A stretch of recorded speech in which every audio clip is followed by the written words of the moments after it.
Got a green light. And I ought to be live, so let me just go and make sure. Where's Gandalf? That's a good question. We don't know.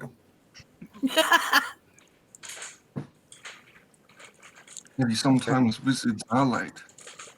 That's a good question. We don't know. Okay. Yeah, you're there. Yeah, we are live. It says started streaming less than a minute ago. Yep. So we'll just give this a moment for some people to begin filtering in. Yeah, I hope to see 1, bunches of 2, people. 3. Okay. Well, one All of right. them's me. It's getting there. Oh, okay. Well, actually, one of them might be me since I'm on my homepage right now. I wonder if it counts me. I tell you what, I'm gonna change. You tell me if the number goes down. It's on 3 right now. Mm-hmm. Okay. Did it go down? Not yet.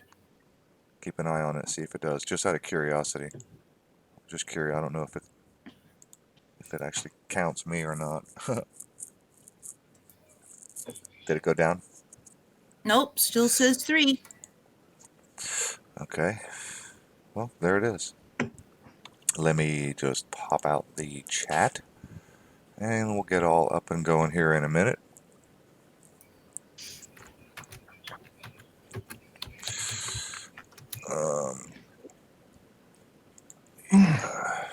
I also need to actually edit. Now it says 2 watching. So I don't know whether somebody left or If it was maybe a delay in the update when some I kind of a left, lag. maybe there Who was a knows? delay in the update because I left. We don't. By the way, I figured out that my headset mic isn't working. Uh-huh. It's all this time been on the laptop mic that I've got, and that is why I can't. I'm supposed to be able to mute when I put my mic up on my headset, and it wasn't doing that. It's because apparently I only have one plug for a headphone, and for some reason I wound up with a headphone that didn't have the USB object so that I could plug it in that way so everything would work.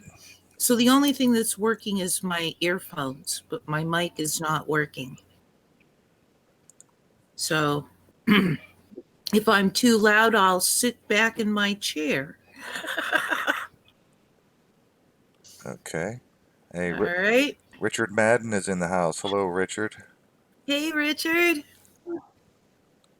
You know, Richard, in reference to the question that you asked me, even though I've already responded in comments, um, I really wasn't all that familiar with Deborah Travers. I've heard her on a couple of I've heard a couple of her interviews, and it's been a long time since I heard anything from her. I know she was interviewed by a lot of people, including Sergeant Report, SGT Report, who I have absolutely no respect for. I'm with you on that. I also know that she was interviewed by John B. Wells, who I have a little bit of respect for. But man, she has some really, really out there wild claims. Just it's like fear porn. If you get like an entertainment value out of listening to people who are just scaring the living shit out of you with the conspiracy stuff that's kind of going around. And maybe I should have probably looked into her a little bit deeper for tonight's discussion, especially since we have Deep Six. And by the way, welcome again, Daniel. How have you been? Thanks, I've been good. I'm sorry to be late. I slept in. No, that's all right. We're mostly blaming on Amy, Yep, it's all my fault. but as usual, Gandalf is. Oh, there he is. His light went green, so he's on He's on Skype. Gandalf may be popping in here momentarily. Real soon now. Late as always. Speaking of fear porn, conspiracy type stuff, or sort of, have you seen what the SH Promise channel put out? I don't know that channel, so no. Well, SH, what does SH stand for? A Oh, certain right, yeah. event? Yeah, we won't say those words. We will not. But at any rate, It's like yes, they, it's like when you go to the beach and you get sandy stuff all over you, yeah, and then yeah. If I you got to be careful not to step on those fishing hooks. right. Yes, People like to go to the sandy beach and use fishing hooks when they fish. they do that. Okay, Yes. all At right. any rate, yes, the Sandy Beach Fishing Hook Promise channel put out it's a little over 1 minute's worth of utter garbage where they have all these kids, saying, "Oh, I got this gift," and each time one says, "I've got a gift," uh, they get more and more fearful. Like this kid goes, "Oh, I got these running shoes. They're perfect." And as he's running down the hall, and suddenly he looks behind him, and you can hear bang, bang, bang in the background.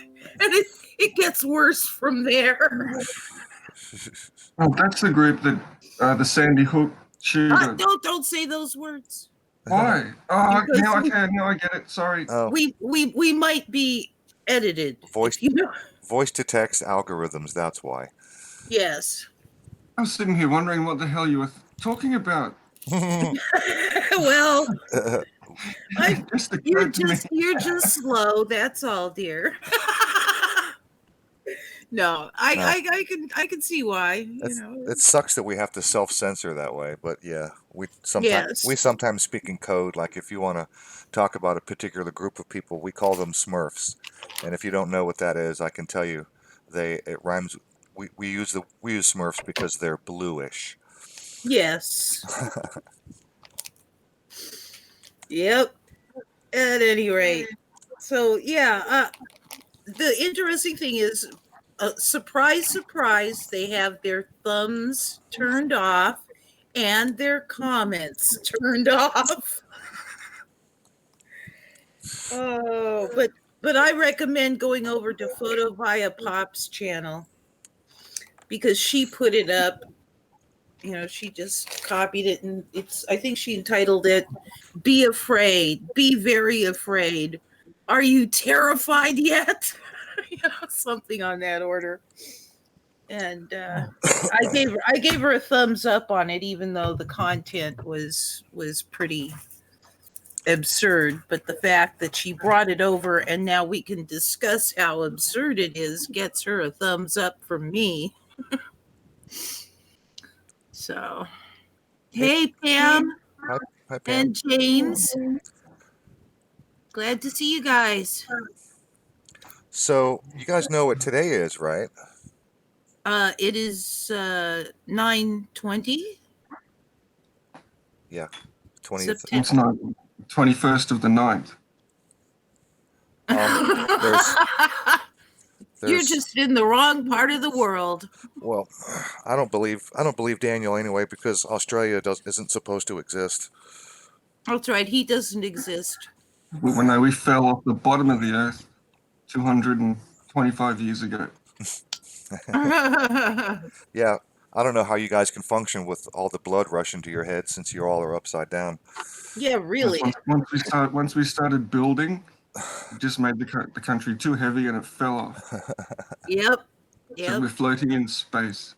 So there's a special event happening today. Does either of you? Oh, the global warming bullshit thing. No, not Not that. that. No, not that. Okay. Something even That more was retarded.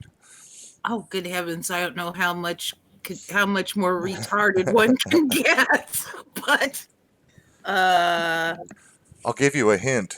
yeah. You might want to put on your Naruto running shoes for this event. Is it a marathon? Of sorts. It's going to be a short marathon. Oh my Come on, gosh. guys. Where have you been? I You have heard of the internet, haven't you? uh, it's vaguely familiar to me. Well, it's catching on, so you might want to I check it out. might want to check it out. Okay. Yeah, Regina S. She got it right. Oh, that's right. Oh, yes, I forgot about. Yeah, I just totally wrote that off long ago as a bunch of. So I can't see what she wrote, so you'll have to tell me. Oh, Area 51. Oh, the Yeah, the Storm Area 51. yes, There, I wonder yeah, how many people will turn up. there's already a couple of hundred. yeah, a couple of hundred people. Oh my gosh! And what are they doing? Partying. Well, that's right. I mean, check it out. Those poor I people there.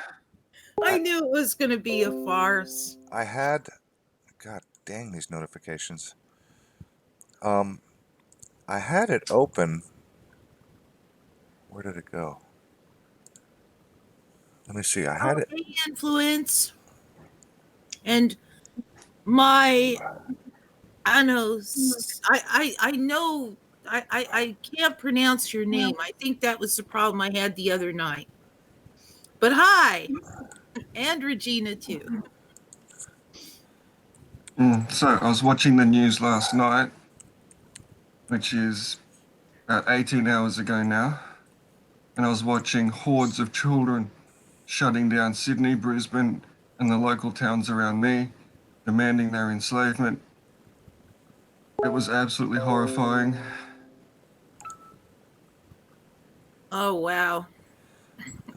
So So expect it, expect it. Is it not Friday evening in America? yeah, it's So Yes, you it should have is. had it. 20 after 7. I guess RT isn't covering it live anymore. Oh, Influence gave me a link in the other Hangout group um, where they had live on there. Oh, wait a minute. They are live, but they're not. They were out there live streaming their coverage of the gathering at the Area 51 thing. And yeah, everybody's just, I don't, I could see what looked like maybe 100 people, but if you look further down the road, there was another group of cars. So I'm going to guess, and this was maybe 2 hours ago, that there might have been 200 people ish, plus or minus. give or take. Oh, And Yeah, but wait, weren't there supposed to be millions of people? that was what some yeah, people said might happen. there was it was up to 3 million people on the Facebook page that had clicked the yes, I will attend, kind of just a stupid, click this, show your support, and say it was supposed to be people that planned on going, and it was up to 3 million. And of course, most of those clicks, a lot of them, I'm betting, came from halfway around the world. So how many of those people are genuine and going to show up? Yeah, really. How many people are going to get on an airplane and fly halfway across the United States to show up for something that they genuinely don't think is even going to happen?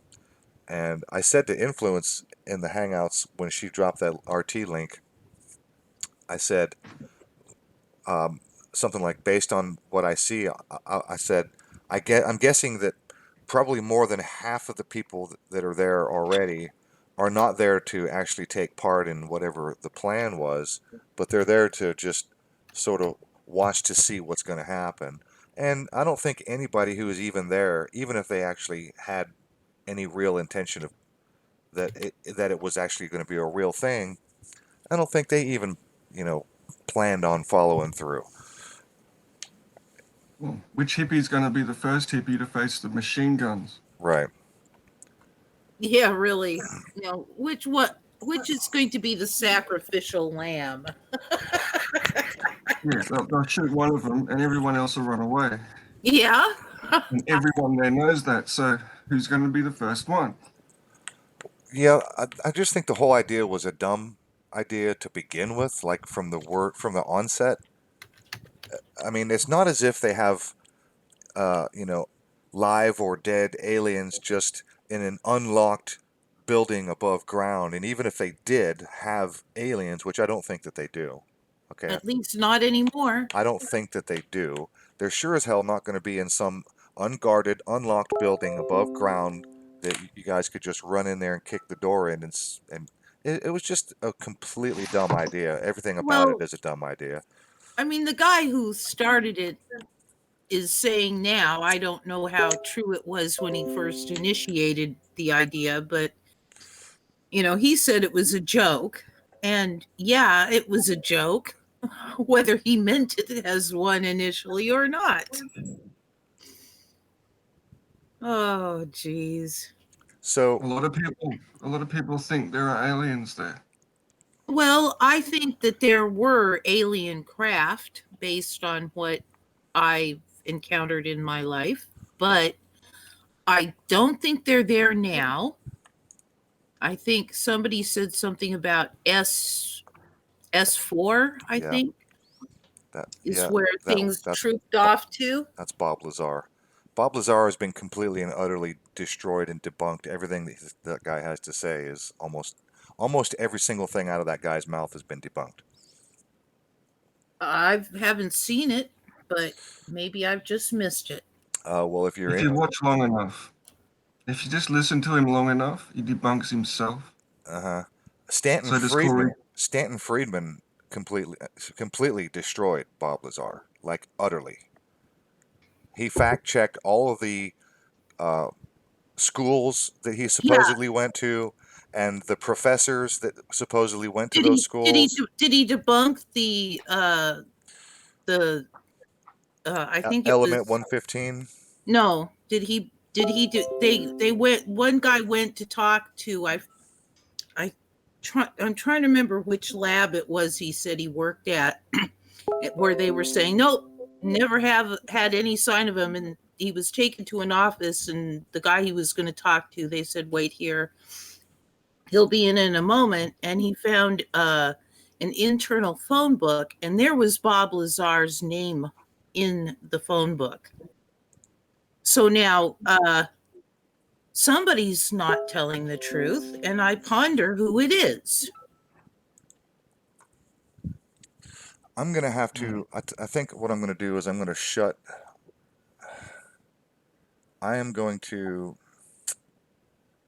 Crap! I can't shut that down because even if I turn off notifications, I think it'll just turn off the sound. Oh, So so goody. so hang on just a second. Let me turn off these options. If I no, see they're on. Actually they were off. Yeah. Evan, I don't know about 115. I can't answer that. It is conceivable that there is a stable isotope, but no clues. It's another tangent. Yeah, well, he asked about in the chat about 115, and this is The it. whole Oh, thing. The whole thing is a tangent. relative to what? To distracting us from becoming politically active and taking control of our destinies. Oh, the Area 51 business. All of it. The whole disclosure thing is. Yeah. Well, yeah, I'm you. I guess we all know that the military came out and said something to the effect of, "Well, yes, UFOs are real," No, they didn't. but that, yeah, Well, no, they said to the effect of. But if you pay attention to how they worded that, no, I know. I'm just saying they're saying that whatever they are observing are real phenomena, but the they're news is reporting it as they said UFOs are real. I They're saw just that on the throwing. headline. They're just throwing fuel on a fire that's fizzling, and it worked. Yeah, probably. It worked. People were losing interest. They were realizing disclosures been happening next month for the last 20 years. Yes, that's true. And they'd be getting sick of it. And so they thought, well, we need people to keep talking about this. We need them to Yes, keep we need wasting another their time on this. So like let's feed like them. like Let's wasting their time on the shape of the planet, wasting their time on yes. fill in the blank. It's Yeah, Look, the Earth could be flat. I don't know. I the I guy, give the What does it military. matter? Yeah, exactly. We've got a problem of psychopaths in control on our planet, irrespective of what shape things are or whether there are, ETs running around. We need a The planet solution. the Well, planet actually, certainly appears to be a sphere, and I think we want to show that today. Okay. well, I'm going to let me say back up. the model that would explain what I see is indeed spherical. Let me back up a little bit. Yes. The Area 51 thing that's going on today. When the military came out, or the news came out, and the military people said, yes, those UFO videos are real. That was just a couple of days ago. Yes. Okay. I think that's part of the Area 51 psyop Yes. because it as like Daniel said, the whole thing is kind of fizzling, and it's a way of renewing people's interest in the topic. And the timing of all that came out just a few days before the Area 51 thing, to me, is pretty suspicious. Let's also remember, or keep in mind if you don't know, the military man who was in charge of releasing that statement. I forget his name, I forget his rank, but what I remember specifically is that he is the spokesperson for the Department of, I think, the Navy, who's in charge of information warfare.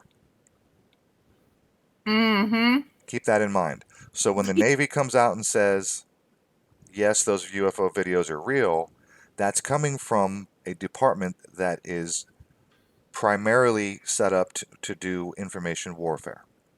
Yeah, And you see, I was watching Edge of Wonder last night, and those guys were saying, well, the Pentagon says this, and we know that they lie, and but the Navy, well, we trust them because they're part of the good guys.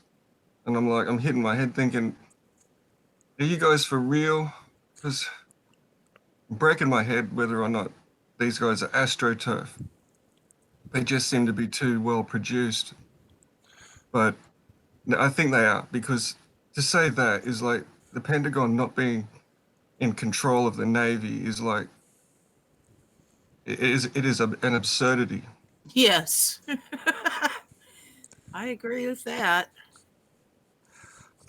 well, let's also keep in mind that the government and the media, who are the two entities responsible for releasing that information, are habitually known liars. Or I Yes. should Yeah. say, they are known habitual liars. So in other words, we can Exactly. trust nothing they say. That's correct. Yes, about as far as we can throw it, if that. That's correct. That's I correct. totally agree. But the whole movement was losing steam. I was reading the comments on the videos. Corey Good, you've heard of him? Oh, yeah. Oh yeah. And who was the guy who brought him out? The blonde guy? I forget Uh, his name. David Wilcock. David Wilcock. David Yes. Wilcock. Now, David Wilcock, he's charismatic. He's a smooth talker. He Yeah. can get you interested. He can suck you right in. And then he Yeah. dumps Corey Good in your lap because what he's saying is losing steam. Then he turns up on Edge of Wonder. And I'm like, okay, why are they doing that? But I go through and read the comments of the latest videos, and everyone has had enough. They're like, this is becoming too absurd. You're grasping at straws. You're just feeding us too much crap.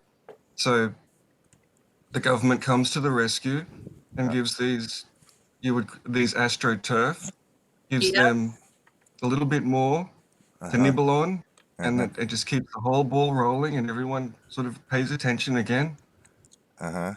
Yep. and looks away from what the right hand is doing, Yep. It's which also a is, sizable industry. Go ahead, finish. yeah, well, they're enslaving us, aren't they?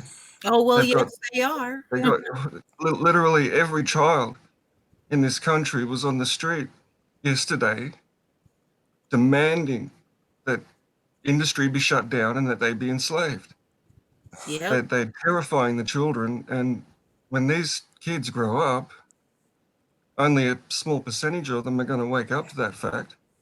So we're not very far away from, the Yep. Green Party winning the election and us having a prime minister who is basically a communist.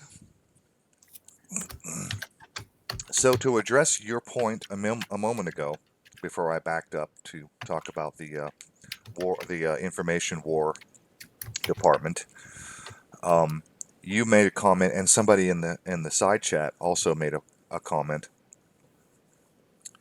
about the importance of the shape of the Earth, or whether or not it's even important thing to consider because of all the problems that we have on Earth to deal with. And how is it even important what the shape of the Earth is?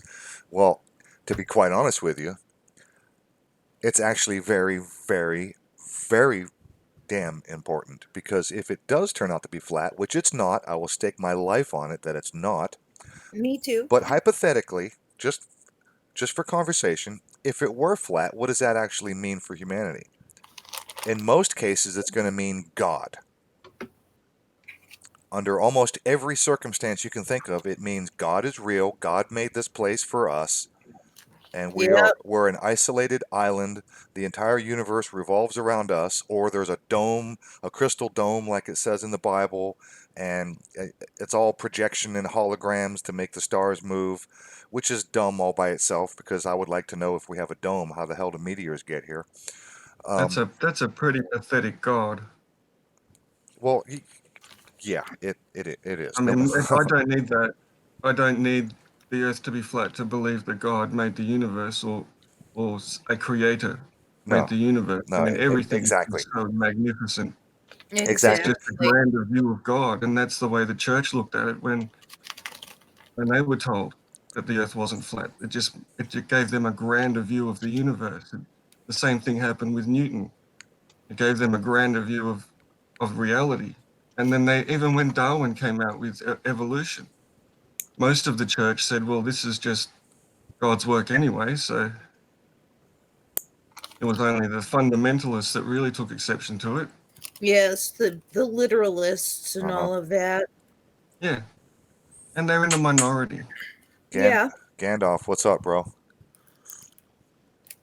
Is that Gandalf? Yes, it's in one of his other channels. Hello, Hey, Gandalf. how are you? Yeah, sorry, you guys. Roof, that's why I'm gonna need to get your cell phone, man. I've just been at a mechanic shop for the last like 2 hours, so sorry for the belated arrival. Yeah, no worries. No what is worries. what is with that picture you've got? This He picture, looks military. this picture is the key to everything. He's It's a 42. he's a Men in Black from the 16th century. No, this is a game called Deus Ex that came out for the PlayStation 2. A lot of the motifs and a lot of the things that you've been hearing about in the alternative media for the last 20 years are all directly related into this video game. This game predicted everything that's happened to this world, including the World Trade Centers going down in 2000. Wow. Really? I thought it was pronounced Duzix because Du is God spelled. So you're aware of Deus Ex. Yes. I've never played it. I didn't know the content or the premise or any of that.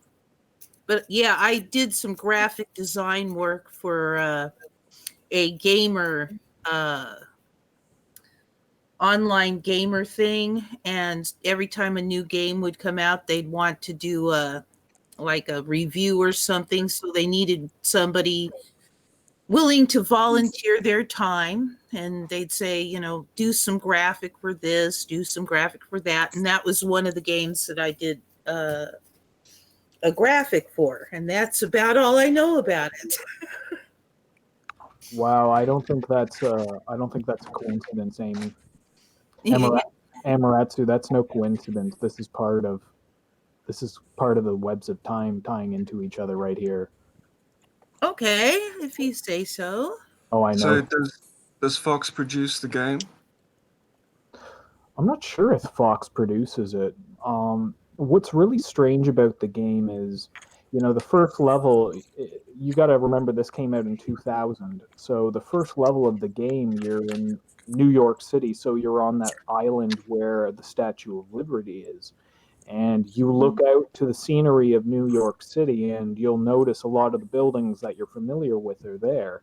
But the two buildings that are not there are the World Trade Centers. Oh, maybe they plan to release that game a year later.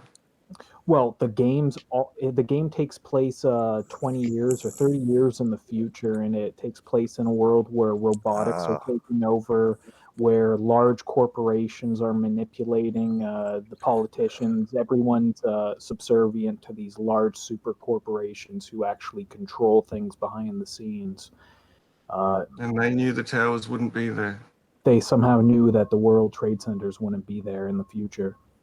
Is the One World Trade Center there? No, there's just no. There might be an early rendition of it, but there's no World Trade Centers. It's just another building that's there. Hmm. So Interesting. there's one building. Yeah, I'm pretty sure it's just one building that's there. There was a lot of stuff that was added into video games, you guys, back in the late '90s, early zeros. I'm sure you guys are familiar with a game called Perfect Dark. Actually, no. Well, Perfect Dark was made by the team that made GoldenEye 007. I'm sure you guys remember that for the N64. No, but Okay, Not really a big game. well, there's got to be people listening here in the chat. I guarantee anyone under 40, under 35 knows what I'm talking about. I mean, I'm over 40. I played Mass Effect. I played Fable. Sonic the Hedgehog, Yeah, I've heard of Sonic the Hedgehog. Halo. I played Halo. Halo. Yes, I played Halo. We'll get a load of this story, you guys. This is one thing that I've always found strange about the entire conspiracy theory genre. To try and get off a video game subject, but still relating into this conspiracy movement at large. When I was a little kid, this game came out. I think. Let me just check the exact date. But you guys will find this really, really strange. Find a lot of things very strange. Okay, let's find out exactly when this came out. May 22nd, 2000. A game came out called Perfect Dark. Now, in the game Perfect Dark, you're an agent that works for a type of corporation, kind of like a contracting corporation, similar to Blackwater, but you deal in much more black ops type operations. The first bit of the game is you trying to investigate and get to the bottom of what this corporation called Datadyne is up to. They're developing highly advanced cybernetic and artificial intelligence programs, and they're contracted in with the United States government. But there's a sector of the government that's actually trying to get control of the technology, and they're basically they get to the point where they figure to get a hold of this technology that's being developed by this corporation, they're going to have to take out the president. So you end up going to rescue the president. And what you notice about the president is he's half white, half black. Now, this takes place in 2015, I believe it takes place, but roughly the same time that runs alongside the Obama presidency. Mm-hmm. So we're dealing with a half black, half white president. What's also strange about this is the the adding into, so it basically, it's kind of sci-fi elements, right? So you're dealing with at one point you have to infiltrate to get on to back to the subject what you guys were talking about, because I was listening on my phone, was Area 51. But you don't investigate and go into Area 51 because you find out that all the alien bodies have all been removed and all the technology's been taken out of Area 51 and it's been moved to Utah to Area 52. So you have to get into Area 52 and you need to rescue a gray alien. So you rescue the gray alien and he becomes like your little buddy that you meet here and there in the game.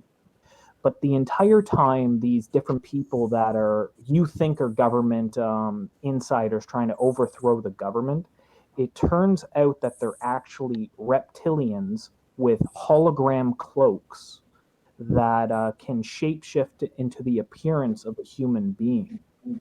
Ha ha ha. David So Icke, they had read, anyone? Yeah. they had So, read David Icke. yeah. So is this not all starting to sound kind of spookily similar to the entire conspiracy alternative media?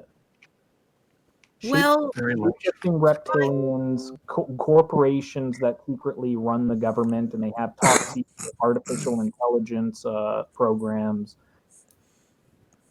well, the government is a corporation. I mean, all governments are corporations. That's true. That's true. So, And all your cities are corporations? yes, unless they say unincorporated, they are corporations. I learned there are a few cities and even a county or two here in the United States that specifically disincorporated their cities and counties. And they are now no longer corporations. They are run by the people. Well, I just wonder, Concept. yeah, I just wonder how fake, like, I just wonder how deep the entire manufacturing of our entire idea of what's really going on in the world. I think that a large percent of conspiracy culture is manufactured. I think Oh, I agree with you there. I shared that picture the other day. I'm not sure if you saw it at Amaratsu, but I know Roof did. The picture of George Lucas, Doesn't sound familiar. and he's with Mr. Eichner, who was at that point the CEO and president of the Disney Corporation. And he's also with, on his other side, Jordan Maxwell, if anyone's familiar with that. Oh, yeah. So it was Mr. Eichner, George Lucas, and Jordan Maxwell all together. When was the picture taken? This must have been in the mid 90s. This would have been Okay. maybe 1994, 1995. Now, this is what's strange about it. This was I think I see it here on Skype.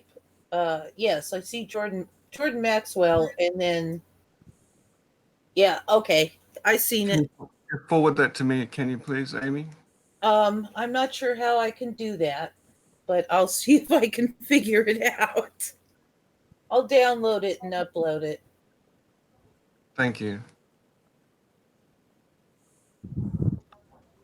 well, maybe if Roof's here, he can just go to his Google search and just search it in. I think No, that this, I think that sorry, I think this picture is key to what's going on. it does sound like he. I can't really use the internet. It'll just ruin this. I tried to last week and it didn't work. My computer isn't powerful enough, but I can use Skype. Yeah, something strange, okay, about this picture, because I have never heard anyone speak about this picture before, ever. I've never heard a single person that I followed I've been looking into conspiracy related stuff for 10 years now, more than 10 years.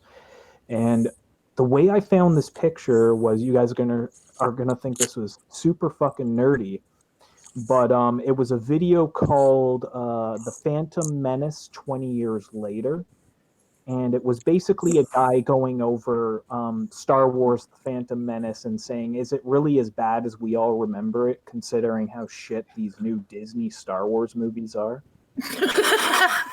And so, with this guy's giving you the lowdown on exactly how the Phantom Menace came together, the different actors, blah blah blah, how it all happened, why George Lucas eventually sold to Disney in the end. And as I'm watching this nerdy, like I admit, I was interested because I love the early Star Wars movies, and this picture comes up, and I'm like, I felt like I was like losing it. I was like, am I fucking crazy, or is that Jordan Maxwell standing beside George Lucas and Mr. Eichner of Disney? And it is Yeah, Jordan. You hadn't seen they've that? both got ID cards around their necks, but Lucas doesn't. Yeah, Yeah, well, they were visitors. the CEO of Disney and Jordan Maxwell both have on the same little name tag there. Yeah. Oh, okay. Yeah, so where is this? Is this at Lucas Studio? That looks like Disney World. So the conspiracy movement is Disney World. It's a psychological operation. The entire conspiracy movement at large is all controlled at different levels by different assets and different disinfo artists. And here we are, people looking for truth, and the people that you're getting filtered through looking for this truth are all playing different parts of a massive uh, psychological warfare operation to fuck with your head. So you got certain people that are telling you that they're shape shifting reptile cloaked humans, uh, telling you to analyze the eye movements of celebrities. You got people telling you that, you know, the grays are really this and that. They're feeding you different elements of this massive clusterfuck of information, but it's a plot, it's a storyline, it's a George Lucas script. You know, I've mentioned this before, and you might remember Gandalf and Amy, Mm. that conspiracy theorists are not new. The internet did not create conspiracy theorists, people who generally just don't go along with the narrative what the government and the media put out. That they're always in society, going back since time immemorial. Yes. There's always somebody in every group who will listen to the dictates of the leader who says, we got to do this because of this, we got to do this because of that, and we need to make these new rules because this and that. And there's always somebody who's going to say, that's bullshit, right? There's always somebody who is going to not agree or not believe the official story, whatever it is, no matter who it comes from. And the idea of conspiracy theorists is not at all new. So, as we all know, staying ahead of your enemy, in this case, the public is the enemy and the government is the adversary.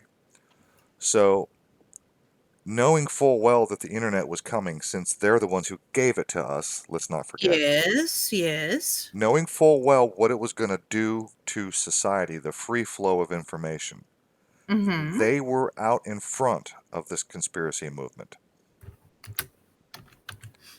And so Yes, now, the internet was a big shot in the arm for it, wasn't it? actually, it was. It was a big shot in the arm for the psychological operation known as the Truth Movement. They knew Yes, I full well. agree. They knew full well what was going to happen. Real information was going to start flowing around, and what their job is to muddy the water as much as possible. Yep, So, a Yes. mud flood. so A mud flood. Yeah. the mud flood is exactly right, and that's a nice little segue because tonight I intend to take a huge dump on the mud flood and Max Egan and a YouTube channel known as the Observation Deck. Ah, yes. I Yeah, introduced you to I that one. have them. Amy, speaking of which, could you? I thought I had a tab open with that video and I lost that tab. Can you grab that link and give it to me again so I don't have to Okay, let me see if I can find it here. Good grief. All Just right. to add, I think Max Egan actually believes that there was a mud flood. I don't think he's actually disseminating information that he knows to be false. Hmm. What makes you say that Because I know Max, and personally? I know, yeah, I know his intellect level, and I also know he is one of those people you were just talking about. He's always going to head towards the conspiracy, and if he sees enough information that confirms his bias, he will run with it. And if you go back over his videos, he does actually say for a lot of things that he has purported that he no longer believes in, and he'll probably get to that stage with the mud flood because so many of those photos that prove there was a mud flood actually don't. And one of the good points to make is that the photography at the time, the lens had to be open for, a couple of minutes to take a picture. And then there's nobody in the street because everyone's moving. And so no one's standing still for 2 minutes. Right. And but then they'll come and say, oh, but they invented the technology for this at this date, and this photo was taken 2 years after. And you just have to think for a second that back then, 2 years after invention of instant photography, not everyone's going to have an instant camera. So they were still using cameras right up until the early 1900s that took a couple of minutes to expose, or at the very least, 15 seconds. So a lot of the pictures that show nobody in a city Hmm. are actually fake. Everyone's moving around, and it just Yeah. you just got to put a little bit of thought into it. Like they didn't have the what we've Right. got today, where an iPhone comes out and everyone's got it within a month. Every idiot's got an iPhone within a month. They line up to get them.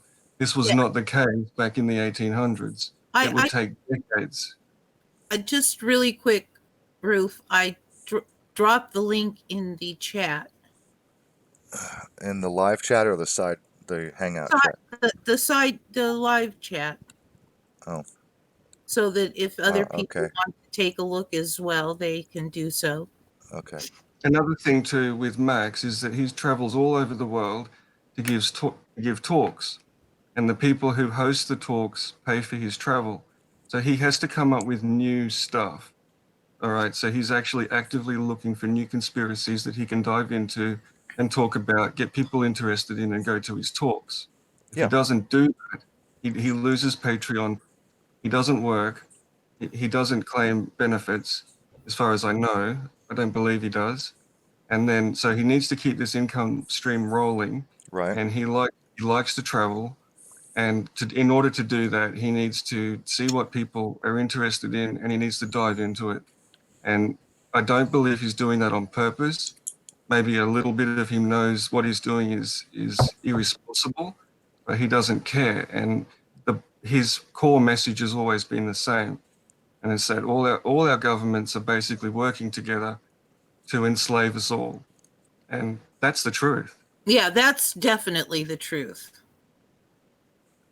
But that message hasn't changed. You know, He's sorry. when you mentioned that he travels around and he has to get people to show up at his talks, Yeah. and it's not just his talks. I don't know if Max Egan gives specific lectures where he's the only speaker. I think he's usually a keynote speaker in some other larger group.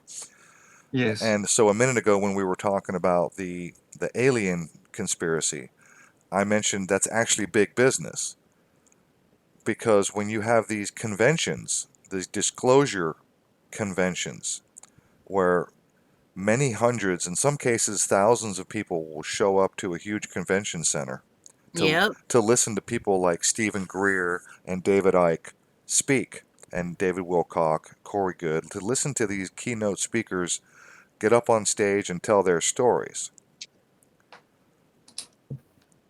A lot of those people travel, some cases long distances, to be there. So you've got airline travel, you've got hotels, rental cars, uh, food. You know, when you're on the road and you're traveling, you're usually at restaurants. Um, The tickets the cost hundreds of the dollars. ticket costs, the convention center, the speakers, um, The boost to the local economy when the convention center is active and full of participants, no matter what the convention is about, that's a boon to the city or the local area of that convention center. Hotels, rental cars, airline tickets, bus tickets. Some people drive themselves, and so you've got fuel. All right. So all in all, that's huge commerce. There's a lot of money involved with So all. Uh-huh. they need a new story. They need to come up with new information every time they speak, or people will stop coming. That's right. They'll stop flying. They'll stop. People people from Australia will travel to the United States to visit these conventions, but they won't go if everyone says the same thing that they said last time. Right. Yes, very true. That's right. And And people stop watching the videos. so that's a lot of money for a lot of entities. Airline tickets, rental cars, all the stuff I mentioned.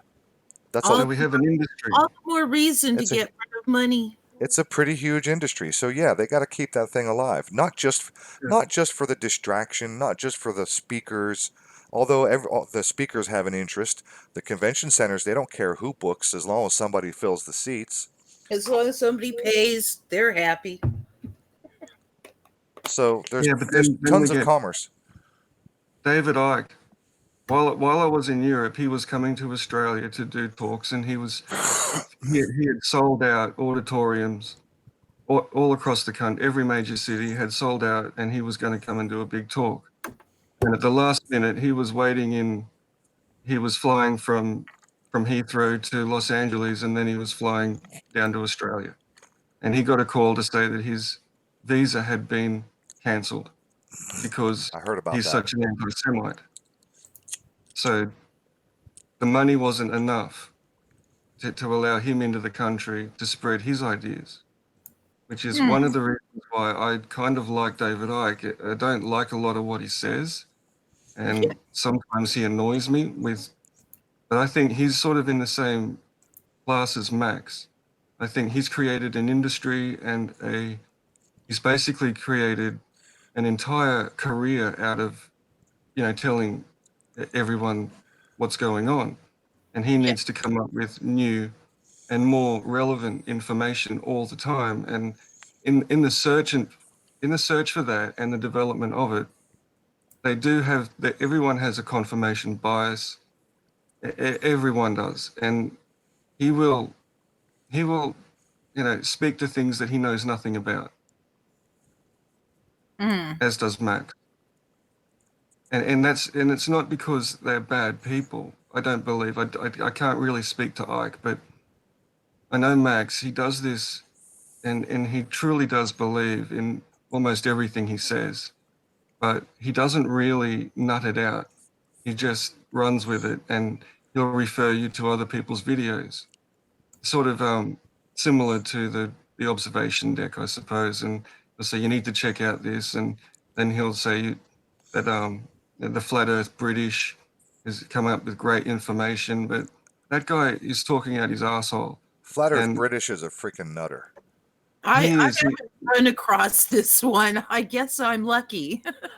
Well, no, he seems like a nice guy, and he really does have a genuine interest, it appears, in investigating, our history. But he needs to have new, shocking information all the time to keep people coming and watching him live, and keep his subscribers growing, and people donating to his Patreon and everything else. And he just says stuff that's absolutely absurd and is unverifiable.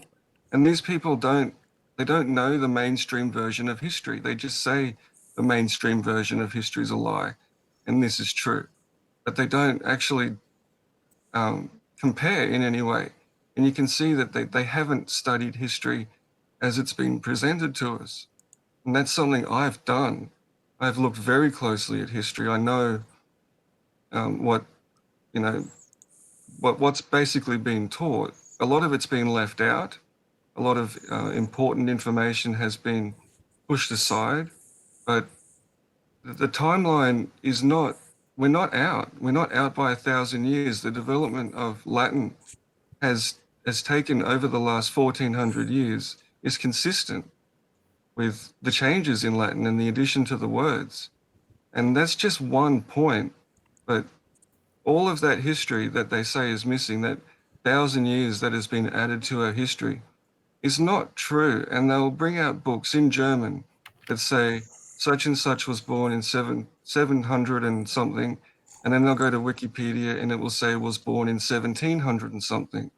And I can see in that book that it's actually saying the year 700 and something of the second millennia.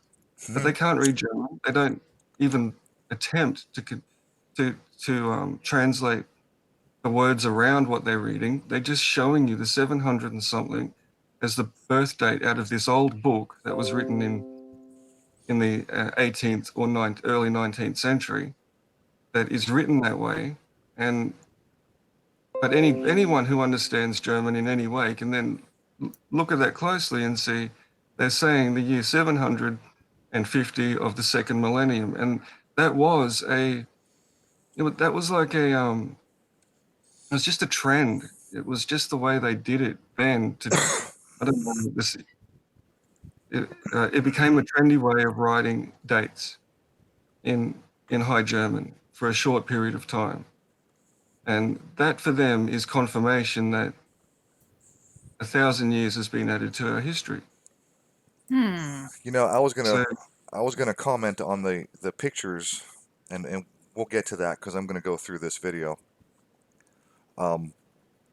Sometimes they'll show you pictures where the streets are empty, and you made a fantastic point, by the way. It's something I hadn't even considered, the long exposure time of camera technology in the 1800s. So Yeah, I hadn't thought of that either. that's a really fantastic point to make right there. So even if there were people on the street, they wouldn't show up unless they stood still for about a minute and a half. no, but you do actually see streaks and blurs in these photos. And Yeah. people can go through, Well, and you then know, you see yeah, someone else show the same photo. we're gonna go through They've some of cleaned it these. up. We're gonna go through some of these photos because they're in this video. It's a Um, deep fake. but what I wanted to mention was also keep in mind that when photographers take pictures of um, iconic landmarks and cities, city streets or whatever with iconic buildings, and they want to get a good picture, they're going to choose a time of day, and they're going to choose Absolutely. a particular day when there are the fewest, if any, people on the street, like early in the morning before people are out and about, or like say 10 o'clock on Sunday morning where most people are in church and the streets are very That's what I quiet. was going to say. Yes. Well, have you guys ever seen that famous picture?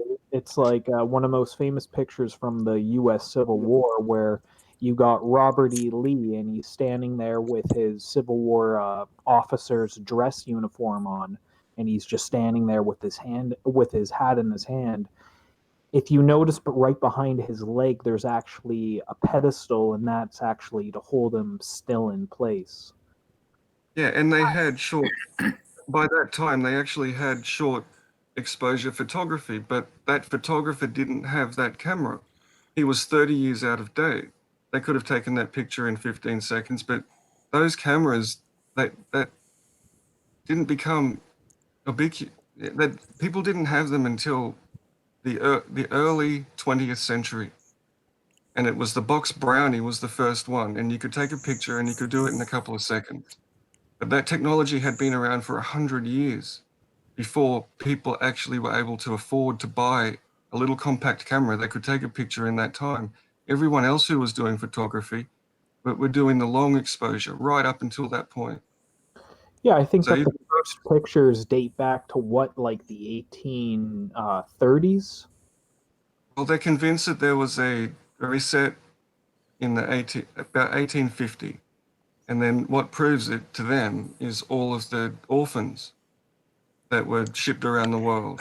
And there are so many explanations for why that happened Right, that are ignored, right. that Like but wars. they're ignored on purpose because ignoring that enables them to run with the theory that they have that there was a massive wipeout, and they believe that the Tartarian civilization was wiped out, all of the adults were killed, and the children were taken and brought to Australia, New Zealand, United States, Canada. Right. And that is not what happened. There was no Tartarian Empire that of the way they say.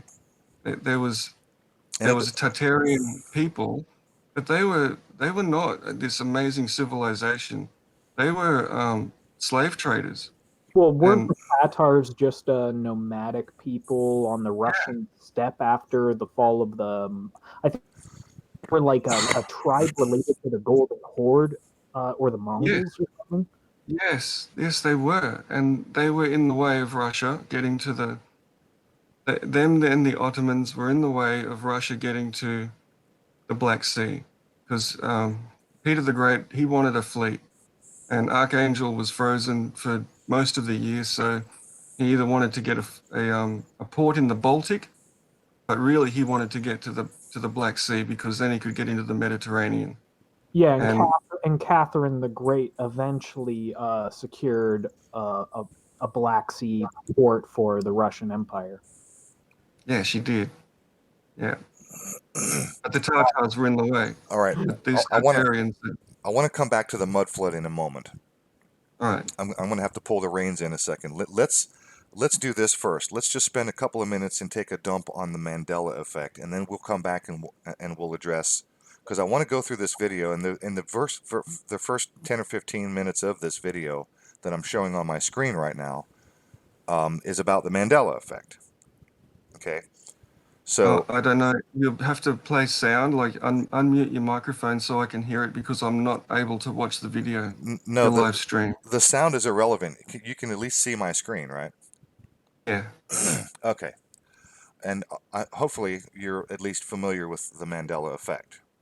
Yeah. Okay. Brace yourself, Amy. Yeah, brace yourself, Amy, and you know what? Before I start, Amy, why don't you just tell me why you hold stock in the Mandela effect, right? Well, I'll just say this much. There are things that were very well reinforced in my life that are now different from what they kept being up to a point. Give me an example. Well, The Statue of Liberty. That was your good one, that you walked up the steps to the yes, lamp. yes. My mom, my dad, and I climbed up to the crown, and then my mom didn't want to go any further, and my dad and I she stayed there. He and I proceeded to climb up the ladder to the torch, and we went up to the torch and looked around and came back down. And I have very clear memories of that. But there are other things like Wait. How does that relate to Mandela? well, Well, apparently they closed it. Yeah, it's been closed since before I was born. So I'm not sure how to put that together. You mean the torch lookout was closed? Yes, they're saying that it has been closed from who's saying? Port Authority, or a lot of official places. They're all saying it's been. And how can they? Port Authority of New York and New But how can they prove that it was closed on the day you went up? That's true. I can't answer that. Isn't it well, since there were steps? Yeah, I'll agree that it is conceivable, and actually it was a ladder. But I will agree with you that it is possible that somebody got something wrong and is just saying that, but it was open for a while. Yeah, I was going to say. I'll give you that. So what's your But there are things like. Is that more possible?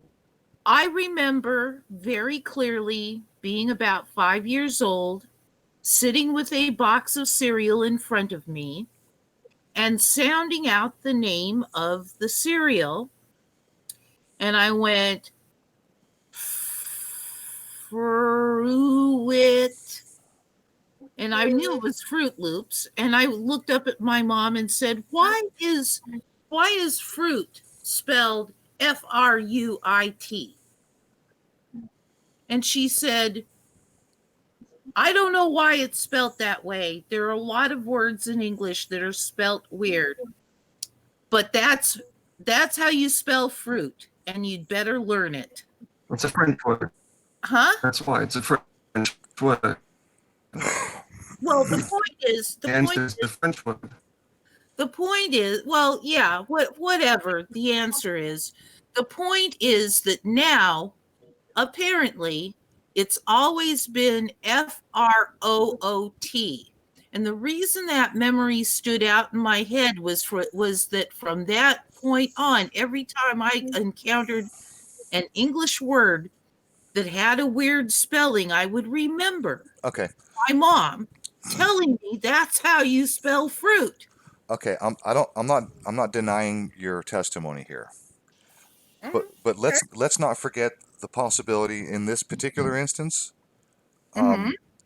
that brands do change brands do change on occasion. I agree with you on that too, but the manufacturer is saying no, it's always been The FROOT. the manufacturer saying this. Yes. Okay, I would citation needed.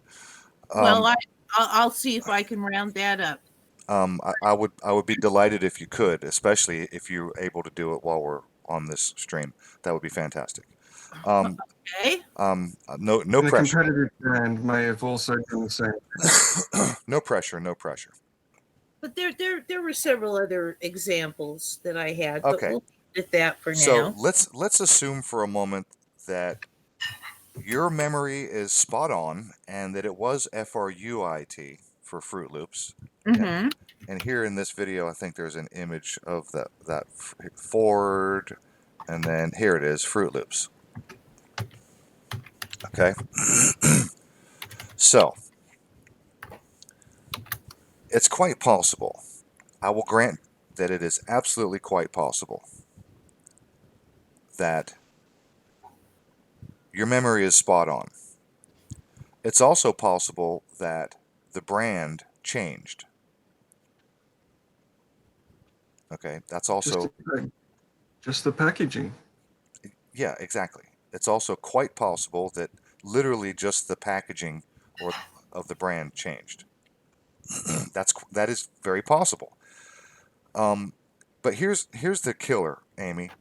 Here's the Mm-hmm. $64 million question. This idea of the Mandela effect, where somehow our past was changed. Somebody went back in time and did Oh, something. I can't answer to how it happened. I'm just saying, okay, I'm here on Kellogg's Fruit Loops introduced. It says the cereal pieces come Kellogg's introduced Fruit Loops FROOT in 1945. Okay. And they and nowhere do they mention FRUIT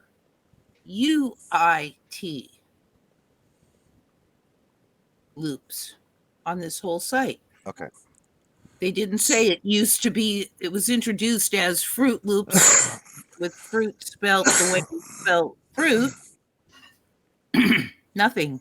Okay, so according to the people who are promoting this Mandela effect, Mm-hmm.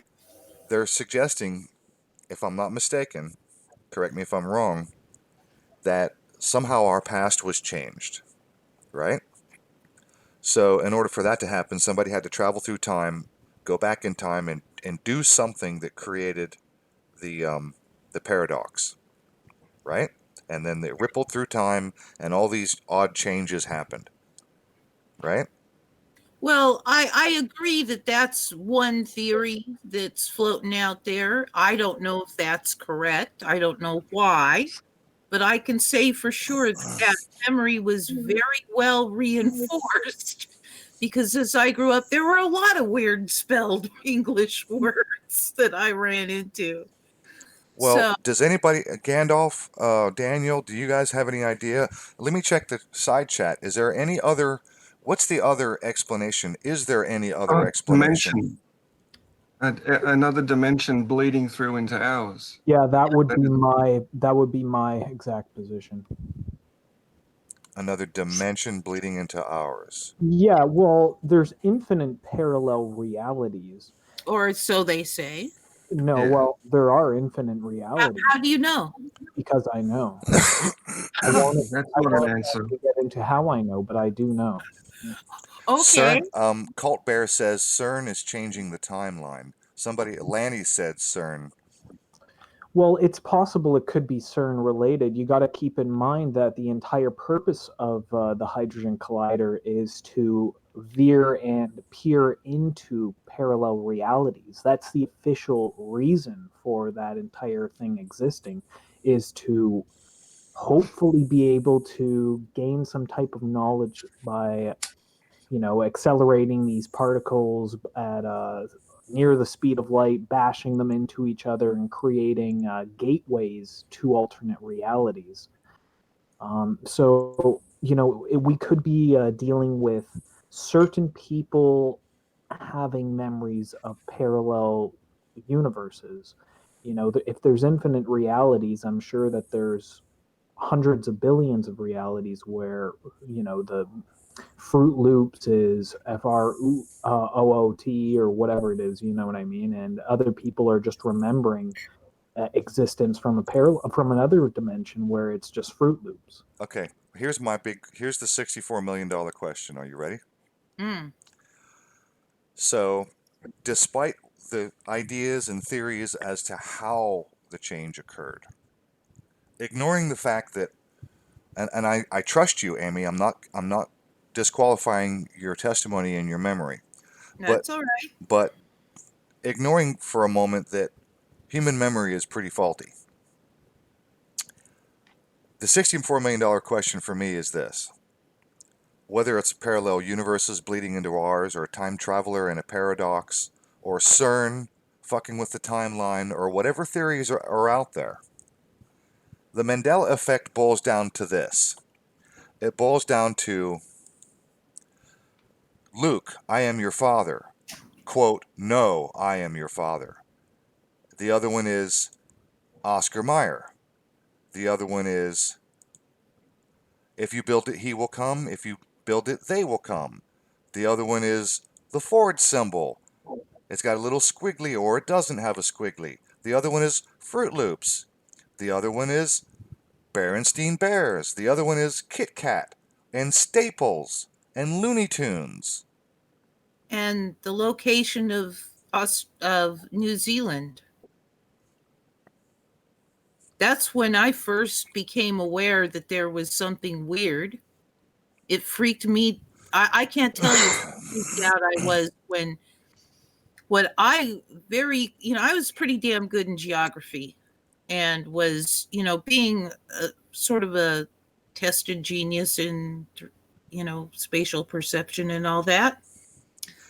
When I discovered that New Zealand was not the shape nor the place that I had always had it, finding it on the map because I liked little kiwi birds and liked finding New Zealand on maps, and it was now somewhere else. Where would you say New Zealand used to be in Used to relation? be, instead of like a high heel knee high boot shape, it was an army boot, ankle army boot type shape. And it was one island, not many. And it was situated above Australia and slightly to the west of center of Australia. And when somebody came onto ATS, that's above topsecret.com, and mentioned the fact that he was freaked out because New Zealand is now a different shape and it's more islands and it's down here to the east and slightly south of center. Oh my God. I went, wait a minute. And then I went and did a search, and sure enough, that's where I found it on all the maps. And I'm going, what? And so I went and painted a little picture of what I remembered. And about 1/3 of the people that responded to that thread, and at that time we were getting thousands of people on the threads, about 1/3 of them responded saying that what I put up was exactly what they remembered. And I'm thinking, if we're talking being bad at geography, and this is, mind you, this was back in 2008. Okay. Maybe 2007. It was 2007 or 2008. I can't remember specifically which. Hmm. You know, it's hard to know, Amy. Like, I don't want to knock your Mandela effect stuff. You know what I mean? Because Mandela to me, it doesn't seem as much of an industry behind it. When you see something being pushed like the flat Earth was, Yes. you don't see the same thing with the Mandela effect. You Well, see a lot of freaked out people, well, my $64 million question is, if parallel universes are bleeding into ours, is this the best we can come up with? Is movie dialogue lines, Oscar Mayer, Fruit Loops, historical events like Berenstein Bears, mostly things like brands and labels. It all seems very trivial, doesn't it? And there are no It seems actual unbelievably photos. trivial. Now, Amy did bring up a good point about the New Zealand thing. Again, that could simply be a faulty memory. well, And then this example. I can't imagine that 1/3 of the people would say I nailed it as to what they were taught in school. 1/3, and if it was a matter of just being bad at memory, people would be placing New Zealand all the place over the place. There were exactly two camps on that. No, it's still where I was taught it was. It looks exactly like I was taught it was. And then there was the other camp of no, it was north and slightly west of center of Australia. Which, by the way, would put it on the equator in the middle of Southeast Asia. Well, it was not in it was in the sea between Australia and Australia was a little more south than it is now. I'll tell you that much. Okay. So I have a memory of Sri Lanka being off the southern tip of India, and I know that was a faulty memory of mine because I hadn't studied the map closely enough and looked at it enough to realize that it's actually off the east coast at the south of India. So when I would think of Sri Lanka, I'd have a thought of an island being off the south tip of India. And that memory became reinforced in my mind to believe that's where Sri Lanka was. And it wasn't until much later that I realized where it was, and now I know where it is. I can If our relate. history's been changed, how does the location of a country get moved? And if it's another dimension bleeding into ours, it doesn't make any sense that New Zealand would be in that spot. Well, okay. And and if it is, and New Zealand moved as a result of some bleeding of dimensions, how is it that again it doesn't make sense? Well, why only New Zealand? Nothing Well, else? Did nothing else relocate? Is there anybody? I You don't. guys, I got to admit, I think I've had Mandela occurrences myself. I have to admit to this. Amy's not alone here. Well, one question I want to ask you is, if this is something that is so prevalent within our human being, why is it something that people just started noticing? And don't give me, oh, well, the web just came out. The web was out for a decade or more, and there was nothing about this. Almost 20 years. Nothing about this. And then suddenly all these people are going, hey, wait a minute. I just noticed that X. What? Okay, it's a very sudden and very widespread. So, is there anything in Mandela effect that is actually of significance and importance other than brands changing slightly or people's faulty memory about geography? Or, like I have on my screen here, the museum has the limousine as a four-seater when we know the limousine was a six-seater. So, here's my question. Why is it nothing significant? And the example I'm showing on my screen right now with the John F. Kennedy limousine. Yeah.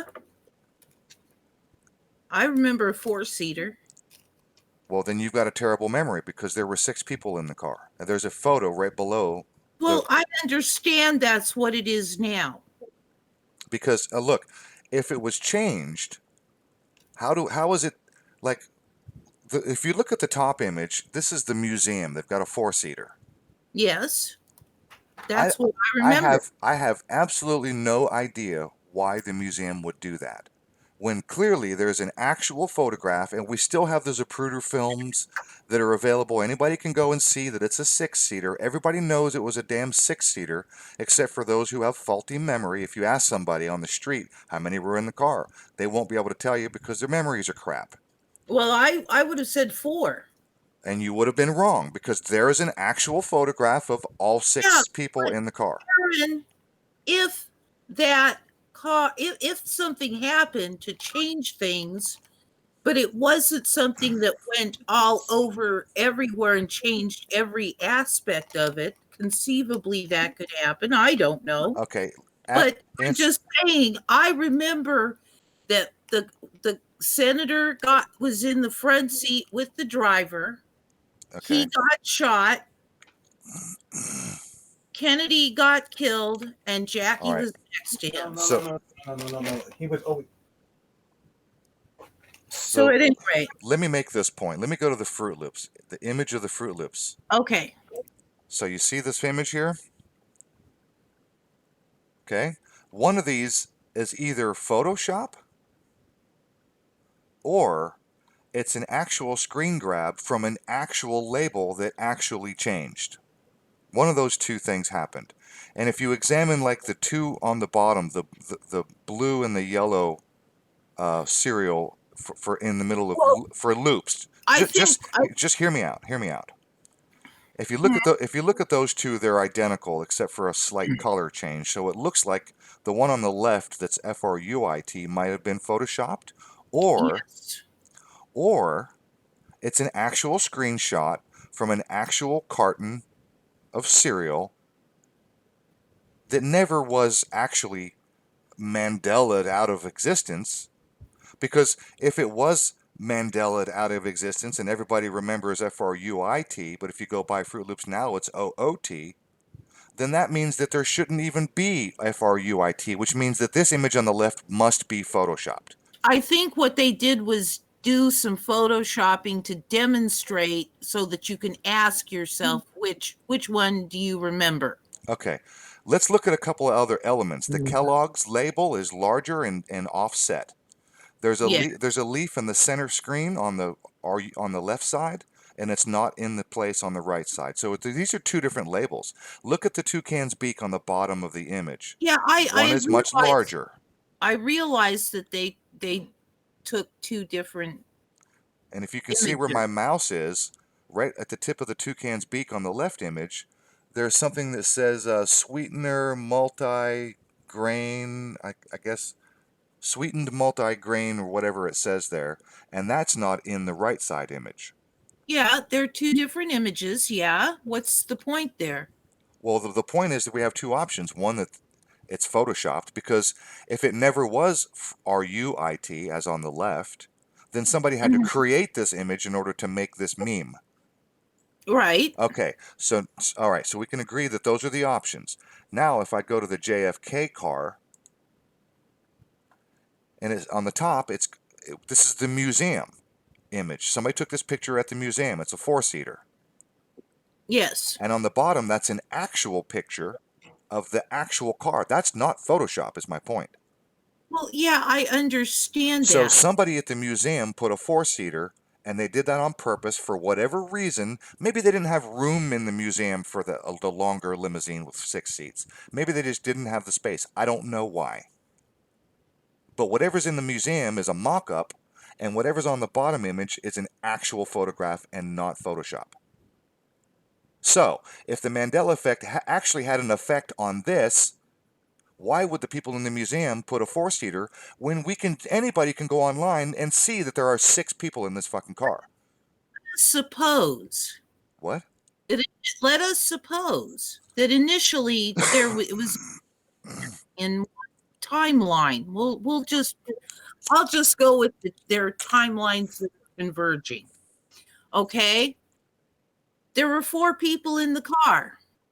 Okay, that's possible, and it's also possible that what we know of human memory, that could be the reason for the Mandela effect. I have to say I can't believe that, because if that was the case, it would be a thing throughout history about how people were always going, yeah, I remember this way, and now today it's different. And No, we people have always remembered things differently. People have always, you could get a group of 30 people who all heard the same talk and come out and say they heard something different. Oh, I That's right. understand that, but do they all say they heard the same different thing? Yeah, well, these are being No. reinforced.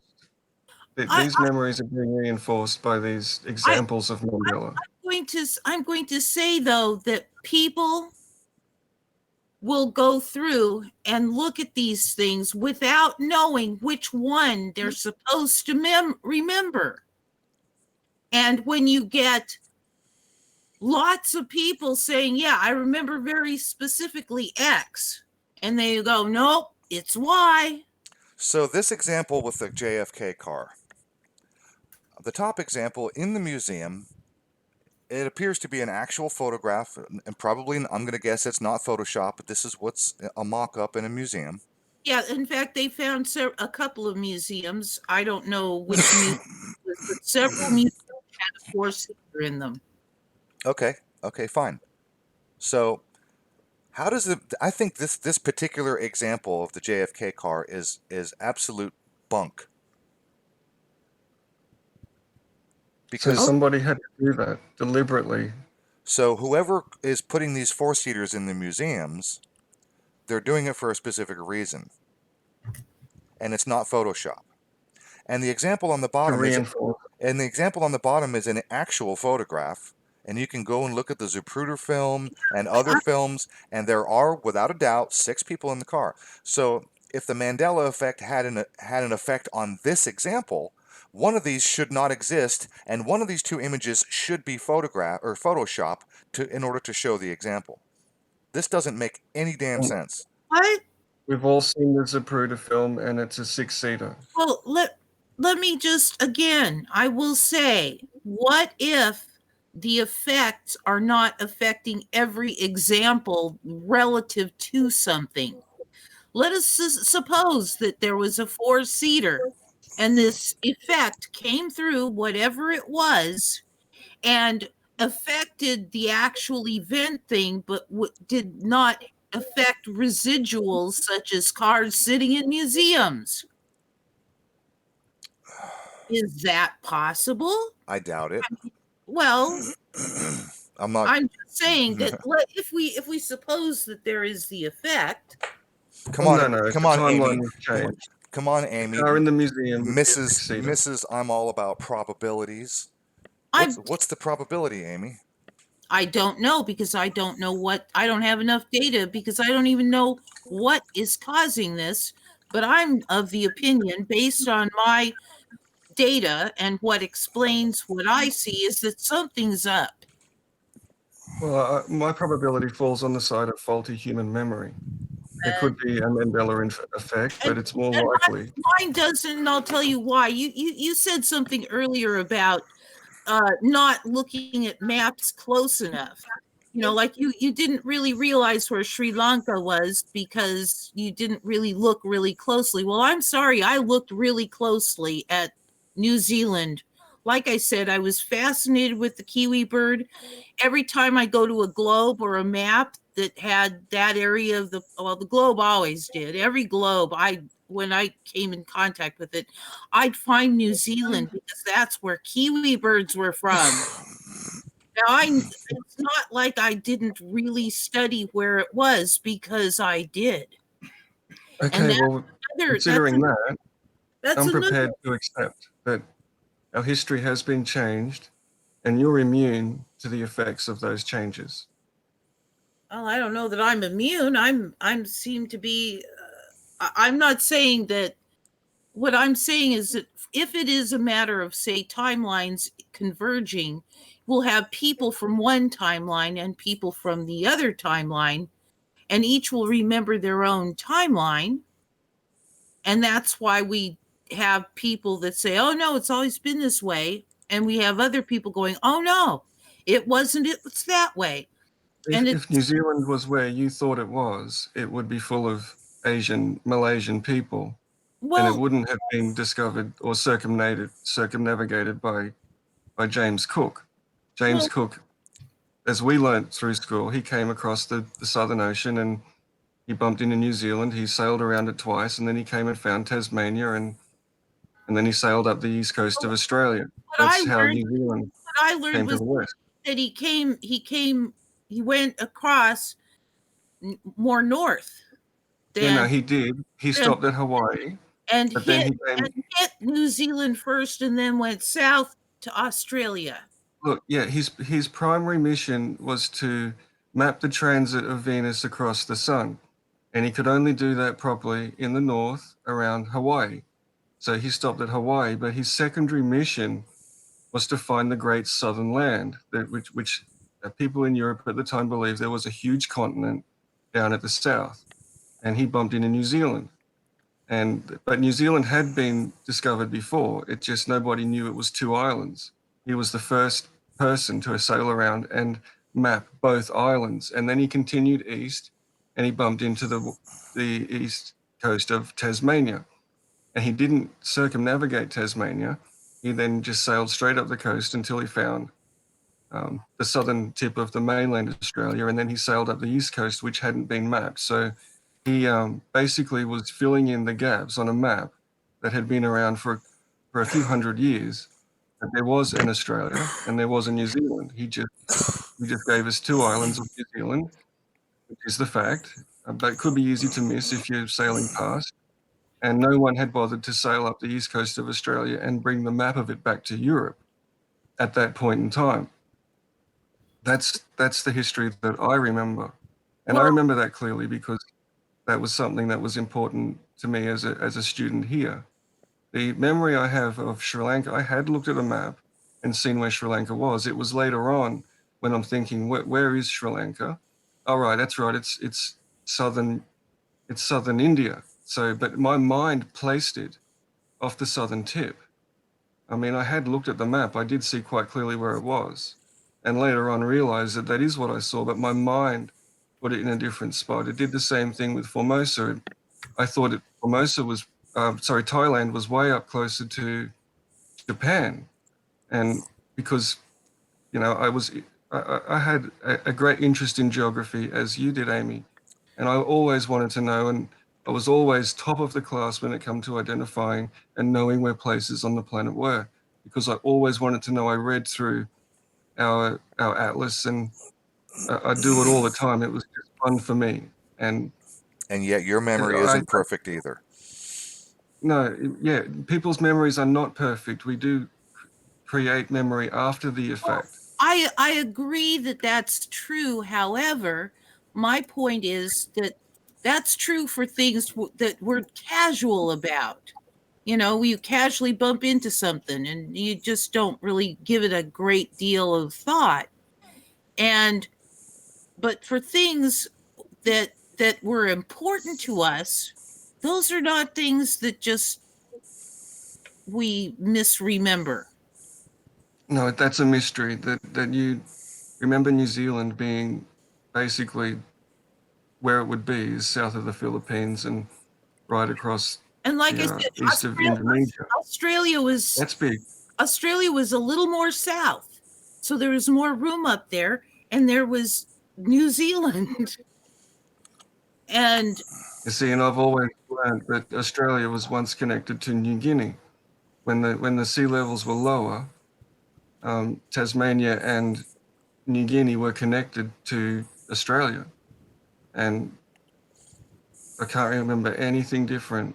well, yeah, like I said, there are people, you know, at ATS when I posted that, 2/3 of the people said that that's exactly where New Zealand was all the time. where it is. Talking statistics, 2/3 of Americans don't know where America is on the map. We're not talking Americans. ATS is international. We had people from all over the globe. Okay? There were people from all over the globe. And Americans are not more stupid than other people either. Yeah, but be that as it may, it was two camps. Okay. I'm just saying that if it was just a matter of faulty memory, people would be putting New Zealand literally all over the map. Okay, you guys, I got one for you guys. All right. All right, real quick. Hold tight, Gandalf. Hold that thought. Look at the image I have on the screen right now. What color are the seats? Black. Dark, It's like maybe brown. blackish or darkish. Okay. Here's the seats. Yeah, they're white. In the museum. Look at the white walls. Can you see where my mouse is right now? Yeah. Can you see right where It's a different car. Right where JFK has got his arm leaning over? You see that pinstripe? It takes a little bit of a hook right there. Yeah. See this car up here? Doesn't even have that. It's a completely 100% different car. It's not even a mock-up of the same car. Different interior, different white walls. This car doesn't even appear to have pinstripes. Those looks like just shine on the black paint job. There doesn't even appear to be a pinstripe. Hey, I just everything about this car is different. Yeah, well, while we're on the topic of JFK, have you guys? I was watching the Corbett Report the other day, and apparently RFK Jr. is coming out saying that he doesn't believe that Sirhan killed his father. I haven't watched that video, but I did see it in my subscription feed. I haven't watched it yet. Yeah, that's new to me. Yeah, RFK Jr. is coming out naming the killer. Yeah, a lot of people have been saying this for years, that it wasn't Sirhan that killed his father, and that's like a big conspiracy. The entire Kennedy, I've heard that. The entire Kennedy family. There's so many sketchy things about that. Of JFK Jr., how he died. The assassination of Robbie Kennedy at that. I think it was like I forget where exactly it was, but I think it was in California. Yeah. And how the guy who killed him claims that he has no memory of killing him. It was like the guy was on some kind of crazy MK Ultra kind. Yeah.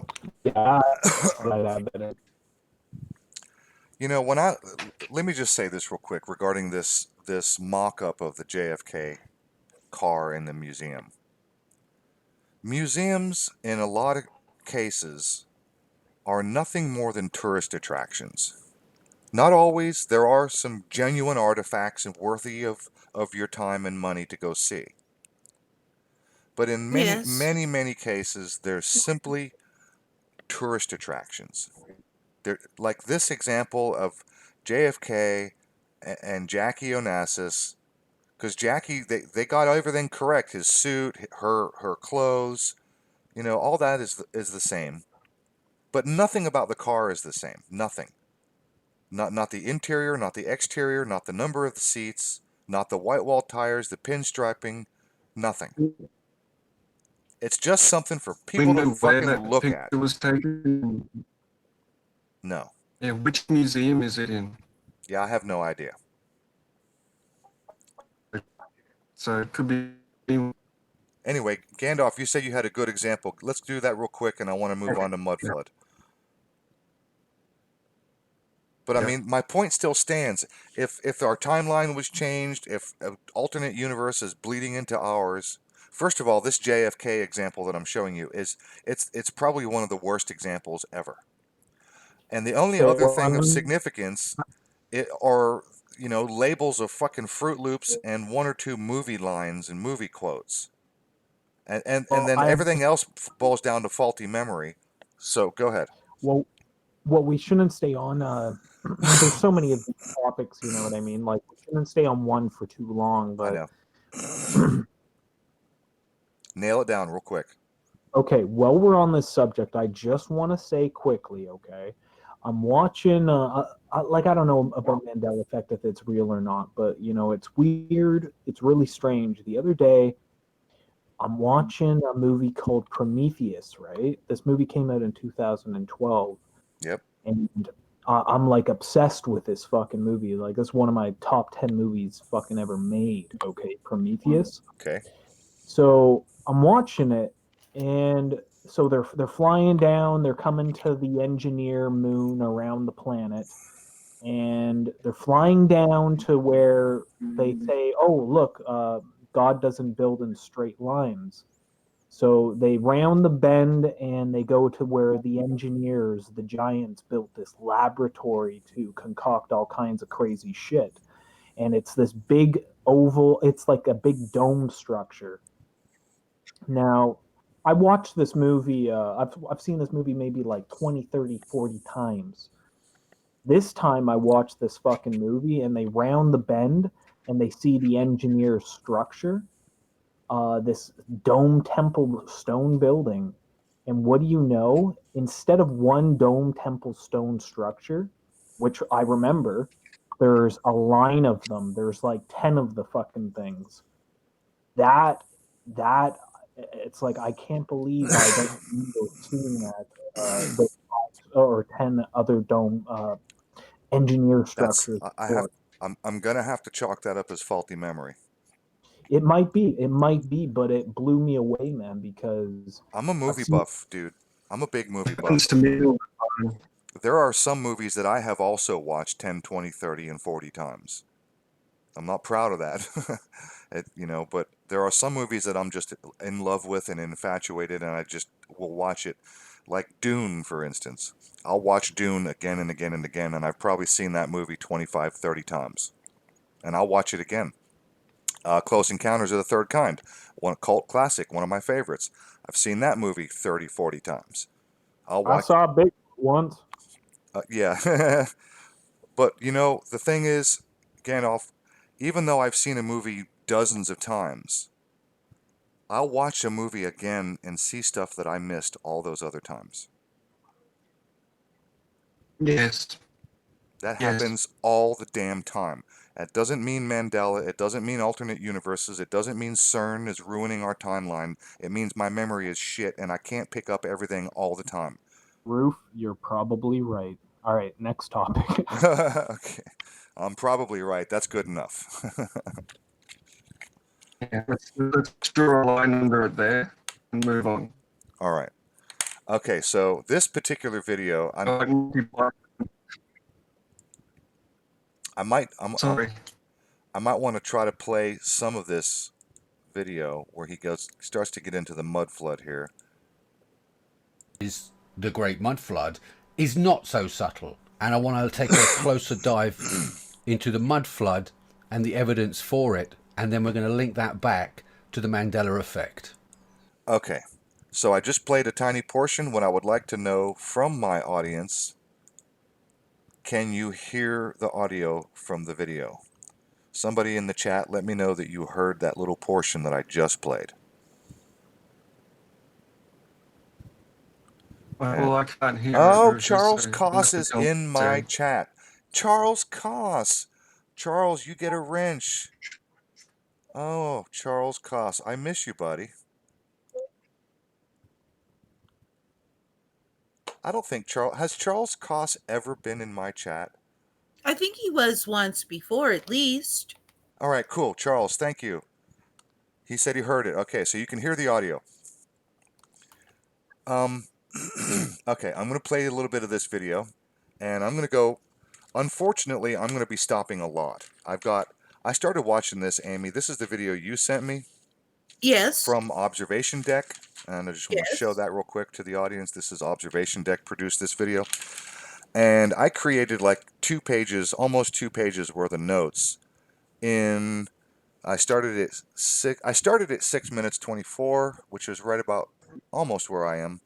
And I stopped at 10 minutes. So in 4 minutes, between 6 minutes and 10 minutes, I've got almost 2 pages worth of notes. And I stopped. At that point, I stopped. And I was like, you know what? We're just going to do this shit live. because this is utter nonsense. So Amy and Daniel and Gandalf, you guys are going to have to do whatever you can to try to hear the audio.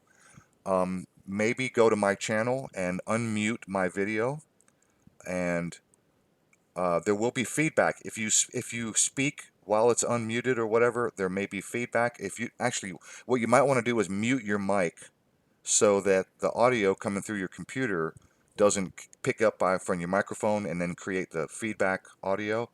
So if you want to hear this, I recommend that you Listen, go ahead. Rufus, got a closed caption, so we can get the closed captions. If the person's speaking clearly, Closed caption, YouTube will yes. have Yep. trends. Okay, closed caption is on. And I will go full screen, which will make the closed caption a little easier to read for you guys. And if you can't hear it, you're just going to have to read the closed caption, and I may repeat some of the things that he has to say. So we'll go here. Mansions at the Gilded Age Deception. Okay. So he says he's going to link all this. I didn't even make it all the way through the video. I mean, I got 10 minutes in with 2 pages of notes, and I said, okay, I'm done. So he's somehow going to link this back to the Mandela, and I doubt we're even going to get that far because there's 20 minutes to go, and I will be stopping a lot to correct almost everything this guy has to say in the next several minutes.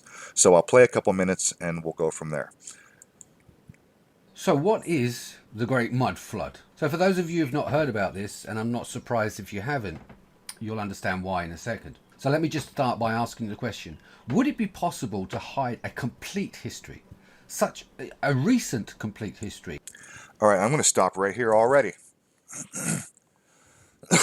There is something wrong with this image, and I haven't quite figured it out, but what I detect is very wrong. If you see where my mouse is, center screen, right where my mouse is, there's a window. Now you can see where the supposed ground level has been dug away. So this is like basement level, right where my mouse is going back and forth. What we see here are windows. I can fucking promise you there's something wrong with this. Because if this was underground completely, if they really did have to dig this out completely, those windows would not sustain the pressure of the ground. Well, I'd have to agree with you on that. If the ground level came across where my mouse is going right here, those windows would not fucking be there. Now, it is possible, and the closer I look, it is possible. See where my mouse is now, up and down? Those bricks appear to be broken. Maybe they had this temporarily walled off, and those walls have been broken down and broken away, because these do look like they're broken brick right here. Maybe. That would be the only way. In fact, some houses are built with basement windows that you can get out. There's a little cubby that's sort of rounded and sometimes squared off. So it's like walled off by brick or block. And there is a window that you can open the window like in a fire, all right? It's a fire escape. Right. So this could have been where it was walled off partially and the windows were still intact because it is a basement level. Do you know what I mean? Uh-huh. And these old brick walls that were holding back the dirt have been removed because they're getting ready to fix the foundation. Or actually there's rebars. It looks like they're getting ready to pour a foundation for a building next door is what they're doing. That's why they're digging down. So they've exposed the basement level here. And these little fire escape cubbies, New York has tons of these types of like windows, basement windows. Some houses have them. Right. So there's that. There's no way that the dirt went up to the window. No fucking way. At the very bare minimum, these were fire escapes for basement people. If in case there was a fire and you couldn't get out, you could open the window or break the window and climb up out through this fire escape and get out. Yep. Okay, moving on. Be kept as a complete secret. What if I told you we had an entirely different... Oh, and by the way, that's a big question among these mud flood people. They'll say, why are there windows below ground? Well, to let light in the fucking basement. That's why. Moving on. I'm going to back this up and let this guy speak so the audience can hear him. Yeah, I have an answer to that too. Go ahead. Yeah, go ahead.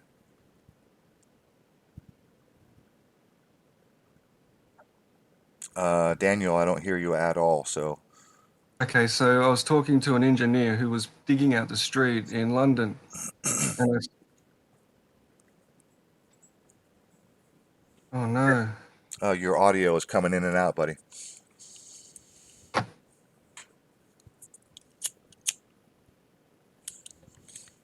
Daniel, you want to try to leave the chat and He then just did. and he then just yeah. he just left. All right, so he'll be back in a minute. Either he left or he dropped out.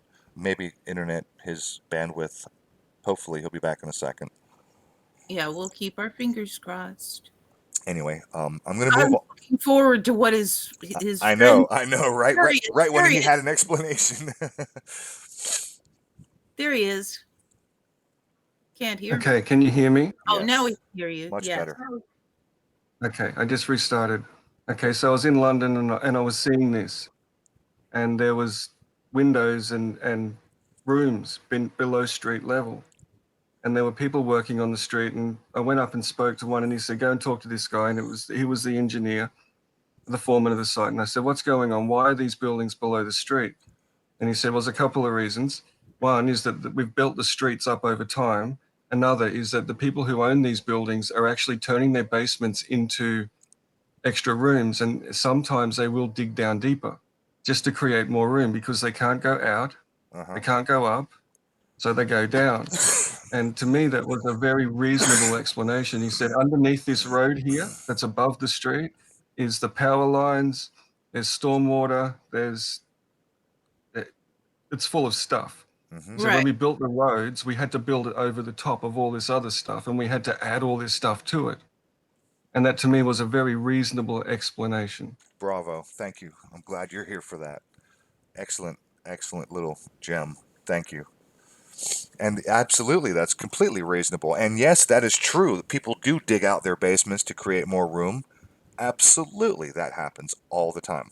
It happens in homes, it happens in garages, and it happens especially in tight areas like this where you don't have any room to expand outward and you got buildings and streets beside you, and the only place to go is down.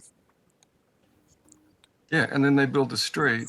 They have to build the street up to All fit right. all the infrastructure underneath the road. So the mud flood people will come back and they're going to say, right here, this big red arrow that says windows and doors. Why are there windows and doors underground? Again, I would suggest that these might be fire escapes if they are windows. That would be a pretty reasonable explanation.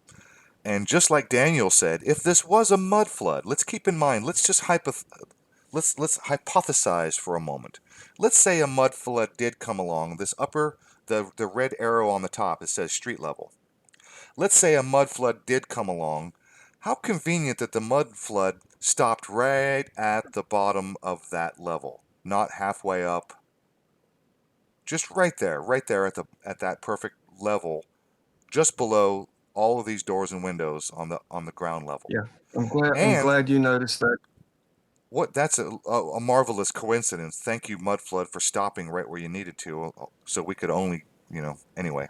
And what Daniel said was that there are storm drains, there are power lines, there are other things below this level. Right. Subways. There are other things down there. The underground is full of stuff.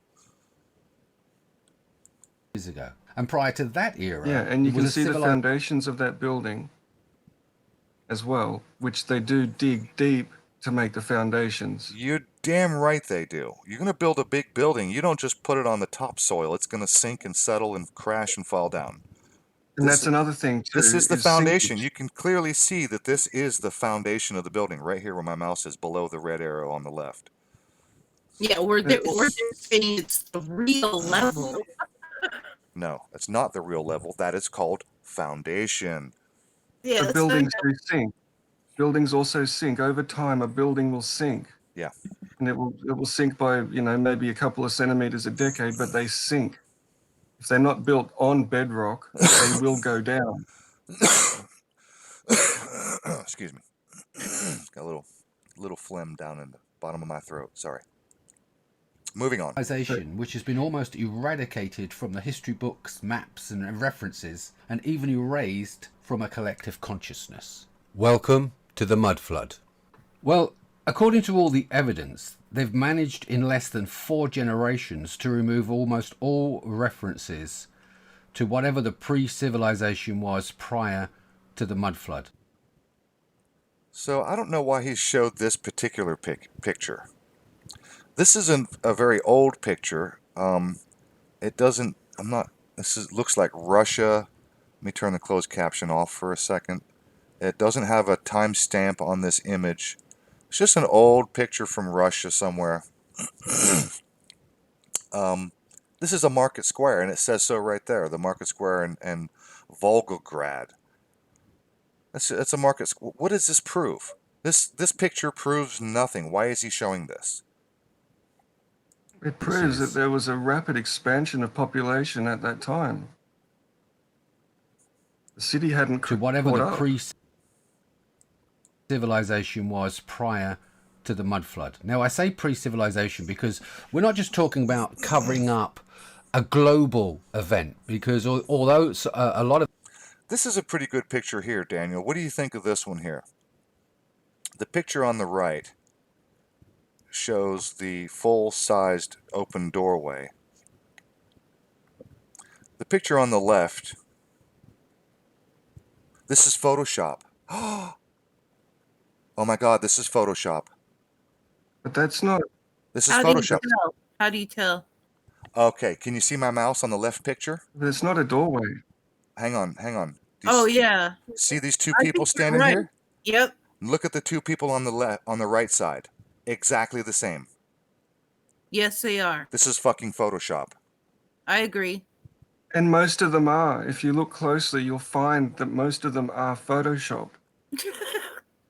Oh, God. Sounds nasty. This is fucking Photoshop. But people don't look. They see what they want to see. And what's more likely, Photoshop or a global mud flood? Sure, there's been floods and mud has built up in cities and they've had to clean it out, and cities expand faster than the population. The population expands faster than the city is growing, so you end up in areas that are muddy and not yet paved, and it just looks like a whole heap of mud's come in, but it's not the case. And then you've got this example, and this is totally photoshopped. I can tell it's Photoshop because it's the identical photo. Yeah, those people did not stand there as that building sank over 100 years. Yeah, it's absolutely identical photo. You can look at the fence, this wrought iron. My clue are those things over on the right-hand side of the picture. That's some They've writing. just taken a level out. Those are some textual writing over there. Oh, okay. So I can't tell. If you look at this wrought iron fence is absolutely identical, and you can see the markers as they hit the window corners. They're absolutely identical. This is 100% fucking Photoshop. Busted. Yeah, and the Yes. people showing the photo in the video will show it for a couple of seconds, and you won't have time to see that. Right. You won't It have just time to confirms. really look at the details. But the true dead So who's giveaway, doing it? the true dead Who's giveaway doing it? are the two people that my mouse is on. The two people in the image right there. These are identical, absolutely fucking identical people. Yes, they are. That's a dead giveaway. Busted. So who's doing this? Who is photoshopping these videos, these photos, and then making videos saying, here's the proof that there was a mud flood? Somebody who is manufacturing something for us to argue about. Clearly somebody with an agenda. Clearly. Yes. Who they are, quién sabe. Photoshop busted. So Yep. hey, just in case Observation Deck gets wind of this live stream, buddy, you need to pull this fucking video. This is junk. This is fucking bullshit. This is garbage. This is Photoshop. You are lying to people. Yeah, Observation Deck is probably AstroTurf, and it's just feeding the narrative. moving on. I'm gonna back it up and just let this guy. Okay, there's that picture. A We'll go from global here. event, because A although a lot of global these event. pictures are He said it's a global event. The mud flood was a global event.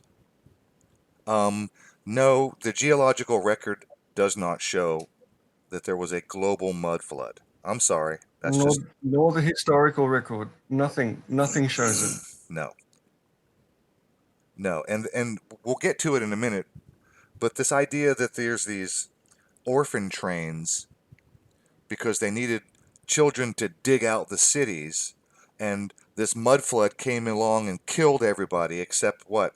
It killed all the adults but not the children? Yeah, that's always been my question. Wait a No, minute. there were lots of children because in the early 1800s, a volcano erupted and it gave us a couple of years without a summer, and there was famine all over Europe, and many people did die, and there were lots of orphans because there was a lot of poverty, and there was no abortion or birth control that was effective, and there were lots and lots of children that needed somewhere to go, and there were orphanages everywhere, and they spread them out to places that were developing, where people could actually adopt these children, like the United States, Australia, New Zealand, and Canada. Okay, can you see my screen right now? Yes. Yes. What am I showing? 400,000 children in the US foster care system. Yep. That's now. That's right now just the United States. Yeah. Talk about Where orphans. they're- You want to talk about orphans? Orphans are not fucking new. Why do we have 400,000 orphans, children, in foster care system? Well, a lot of them have been taken away from their natural parents That's these right. days. Okay. I'm just gonna say. Sure. Okay. But in 1850, being an orphan or being a discarded child was very common because there were so many people who could not afford to keep their children. But we all know that there are people out there who will sell their children. Not everyone loves their kids.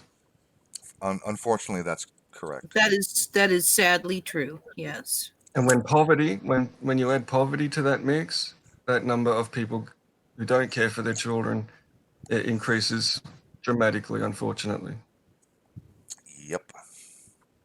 Okay, so let's move on. This photo has been absolutely thoroughly debunked. Fucking Photoshop. Yeah. from Russia. Most of There's them are. clear evidence in Australia, the Americas. Okay, so here we have a sidewalk that runs right up to what looks like little windows. Those are basement windows. Haven't you ever been in a fucking basement that had windows near the ceiling to let in some damn light in the basement? This Yes. proves nothing. This picture proves absolutely nothing. I agree. That one's a really poor choice. When they built United the street, Kingdom, they did it above the basement of the building. It's quite simple. Or That's what they did. or not so much when they built the street. The street was already there. The ground level was already there. They had to dig down to create a foundation, and then they created a basement as part of the foundation. And then they created little windows to let some light in the basement, and then they built the building on top. This Yep. is And you can common. clearly This see is that, common that construction. is the foundation. That is the foundation of the building. The first floor is that floor above it. Yeah, But another thing these people talk about too is the size of the doors, and they're convinced that we overran a society of giants. I mean, look, I'm prepared to admit that there were, civilizations and that there was infrastructure in places before Europeans got there. But the whole idea that there was all this over great Europe. war in the mid 19th century that overrun this Tartarian civilization, and we took all their buildings, and the way we did it was to flood them all with mud, is an absurdity on the face of it. I agree with that too. What year do they say that the mud flood took place? 1847. Yeah, Yeah. in that mid 1800s. That's laughable on its face. I Yeah, even wrote it down. I've got in my notes here, because at let me see, at 8 minutes. Let me see where I am. Oh crap! I'm only 4 minutes 40 seconds into this. At at he says at 8 minutes and 34, and I will play it just to let you know. I will play this. He said he pegs the mud flood at 1847. Um, Yeah, he does. at 6 minutes and 24 seconds, so 2 minutes ahead of that, um, he shows flyers. Oh, I can't wait to get to this. You guys are going to laugh. He shows these flyers. You know what? Let me just skip ahead. I think we're doing pretty well on these buildings, the construction Yeah, of these I buildings. think we've got something. Yeah, skip ahead. And these images like this. Oh, and the orphan trains. We're going to try to cover that. See, look, in the up right corner, it's just a picture of children lined up. That doesn't prove shit to me. Over here, there's a train with orphans. Yes, there were orphan trains. They moved orphans around because orphans, the missions became overrun with orphans. Big deal. It doesn't prove that these orphans were shipped off to be slave labor. And at 6 minutes and 24, let me go there. Watch this. This is fucking hilarious. Here, there's the orphan, close up of the orphan train. Here we go. This batch of flyers. Look at this. I stopped and I read, to the best of my ability, I read the one on the right is really, really hard to read. These flyers actually disprove this guy's theory. Okay? Look at the one on the right. It says February 25th, 1910. Okay? And then let me Mhm. go Which here. is Hang on. 40 years. 8 minutes and 34 seconds. He says he puts it at, and I'll come back to this. Watch. You can just read the subtitles or listen, but I'm going to play this just for a couple of seconds where he puts it at 1847. And it seems to coincide exactly, which is why I've got the date 1847. Boom, there it is, which is why I've got the date 1847. So there he's got the date at 1847. 624. Here are the flyers. So, if the mud flood happened in 1847, and here we have a flyer that's needs wanted homes for children in 1910, why is he showing me this?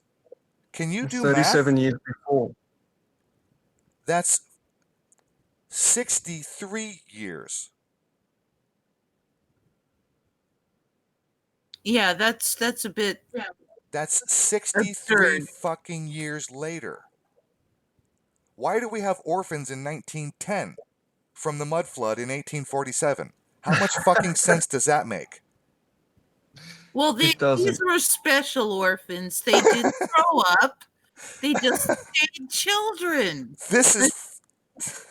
I'm sorry to use this word because I know it gets under some people's skin. This is fucking retarded. Yes, I agree. This other flyer over here on the left, actually, if you just go through any of these, all children received under the care of this association are of special promise in intelligence and health, and are in age from 1 month to 12 years, and are sent free to those receiving them on 90 days trial, unless a special contract is otherwise made. Homes are wanted for the following children: 8 boys ages 10, 6, and 4, brothers, all fine, healthy, good looks, of good parent age, brothers 6 and 4 years, English parents, blondes, very promising, 2-year-old blonde, fine looking, blah blah blah. So they're promoting these kids. Uh, here we got one that has had to have his foot straightened. So we got one kid with a club foot or something. He walks okay now, 6 years old, dark hair, da da da da da. 10 babies, boys and girls, from 1 month to 3 months. One boy baby has fine head and face, black eyes, yabba dabba dabba dabba dabba da. Let me get rid of the closed caption so I can read this. Reverend MBV Van Arsdale. Yes, it's a reverend because, especially back then, these were missions. They were run by the church that mostly Yes. housed the orphans. So this is and by the way, this flyer has no date on it, so we don't know when exactly this flyer is advertising children. Why are you using this flyer? There's no date. This is it's just a flyer. Okay. Here's the other one. Are you planning or enjoying a holiday? Please do not forget our large family of 4,400 children, including 300 babies and toddlers, 400 cripples. Their needs do not cease during the holidays. So it's just another flyer trying to get people. This is Waif and Strays Society, Kensington, London, Southeast 11. It's just another flyer trying to get people to be aware that, orphans need homes. And this other one over here is it's the same thing. Look, these flyers are people to get children homes. And these mud flood people, like this guy here on observation deck, is suggesting that these orphan trains, these orphans, these flyers for orphans were being, squandered off as slave labor to dig the mud flood out. Yeah, In look, 1910. we have to be cognizant of what was happening at the time, which was basically the Industrial Revolution and millions of people moving into cities, and the mortality rate for women giving birth to children, and you'd end up with a lot of kids with no mums, and dad would go off, join the army, and he'd take the kids to an orphanage. And this wasn't uncommon. I think that's true.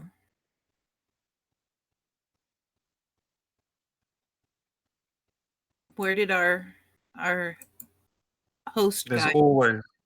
always been orphans. Yes. And back then, considering what was going on, there were a lot, and it makes sense that there were. And these are societies that are just trying to find homes for kids who have no parents. So again, we go on. Let me turn the closed caption back on so you can see what this guy has to say. We're in Russia. Uh, their children were shipped out to Australia and all over the world. Well, that may be true. And particularly Australia, and particularly back in the early 1800s Yeah. to the mid 1800s. Before the Australia, second, Australia was uh, was an empty spit of land that we were literally trying desperately to populate. That's why we sent prisoners there, and there were flyers for people to go there and homestead and set up camp. Anything they could do to get people to populate Australia. There was a huge yeah, effort to populate Australia. So but not with Russians. it's no wonder that orphans were sent to Australia. Look, before the Second World War, Australia had a policy. It was only to take Western Europeans. So we only took British, Scottish, Irish, and Welsh, and some Germans, but no Slavs. It wasn't until after the war that we started to allow Greeks and Italians. So I do not see hordes of Russian children being allowed to come to this country. It wasn't until 1966 that we repealed the White Australia policy, where no one was allowed to immigrate to Australia who wasn't fair skinned. So up until 1966, everyone was Caucasian, except for the local indigenous population. That was it. And if there were Chinese people here, they were only allowed to stay for as long as they were allowed to do gold mining and certain constructions, but then they had to leave. And having a child here was no boon for them, because they had to take that kid home with them. It was an extremely racist policy, but it was basically designed to fill the country full of British people. The reason I was out of incognito a moment ago, Nancy is informing me there's a news flash. The latest on the sorry, this is going to be an interruption on our topic. The latest on the U.S. response to attacks on the Saudi oil industry. The Pentagon says the U.S. will deploy additional troops and military equipment to Saudi Arabia and the United Arab Emirates to beef up security, as President Donald Trump has, at least for now, decided against any immediate military strike on Iran in response to the attack on the Saudi oil industry. So, there's that. Breaking news. Sorry for the interruption. I now return you to your regularly scheduled program. I want to read something that Charles brought up in the chat. Yeah, Charles is in Australia. What's Charles got to say? I can't see it. Au contraire, in 19th century was zero white Australia policy. We had Jews, Russians, Germans, etc., heaps of Chinese. Aussie slang is based on Yiddish, Kaba, Shikarid, etc. Woohoo. He always says woohoo. Yes, he does.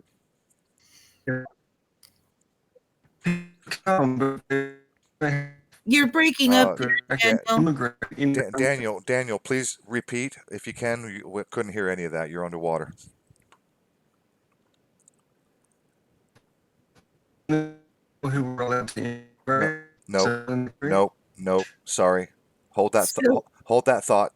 You want to try again? You want to leave and come back real quick?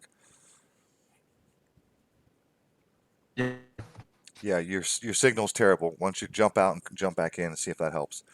In the meantime, I want to point out that out of all the mud flood people who keep saying things like that these children were sent off to as slave labor to dig out the mud flood, to dig out these cities in the mud flood, while we have pictures of old cities where the streets are empty, pictures of cities that are under construction like the ones I showed a few minutes ago. But you know what we don't have? We don't have a single fucking picture of any child or group of children with shovels and wheelbarrows digging out mud flood. Not True. one fucking picture. Not one. Not a single one. I know Daniel is working on getting back in here. I kind of wanted him to hear that as well. I might repeat that. Yeah, can you hear me? Yes. Yes. I'm just trying to work out what is sucking up all my CPU, but I did hear you say that there is not one picture of one child digging out mud. Good, I'm glad you heard that. This guy here, he puts on the screen under this picture, and we don't know when this picture was taken. In fact, this picture almost looks like a composite.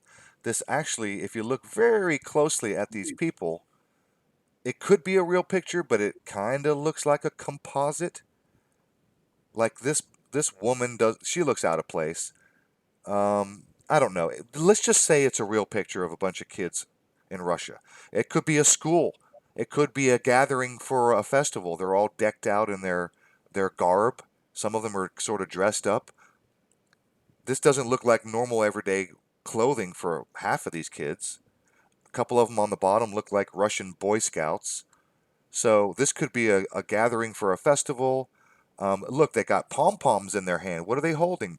What is it, a stick with flowers? What are they holding? Like pom-poms? A couple of flags? This is not orphans being shipped out to be fucking sold as slaves, as he has written on the screen here. There's no. It's just a picture of some kids. There's no evidence at all that these kids were sold as slaves. He just says so. Daniel, you still with us? How's your audio? I can hear you. Okay, you sound better. Okay, I'm going to move on to. I'm not even going to play the audio again. We have another picture of a bunch of kids at a train station. This proves nothing. They could be orphans. This could be a class outing. It could be a fucking field trip. We don't know. It's just a picture of kids. Yeah, I was gonna say that looks like a bunch of kids being taken to a museum for a class outing. But you know, this picture actually lends credence to what Daniel was saying a moment ago about the long exposure images. Because if you look at this kid on the bottom right corner of the screen, he's moving. Yeah. Look at how his face is stretched and blurry because he moved. Yeah. So you can clearly see that this was a long exposure image.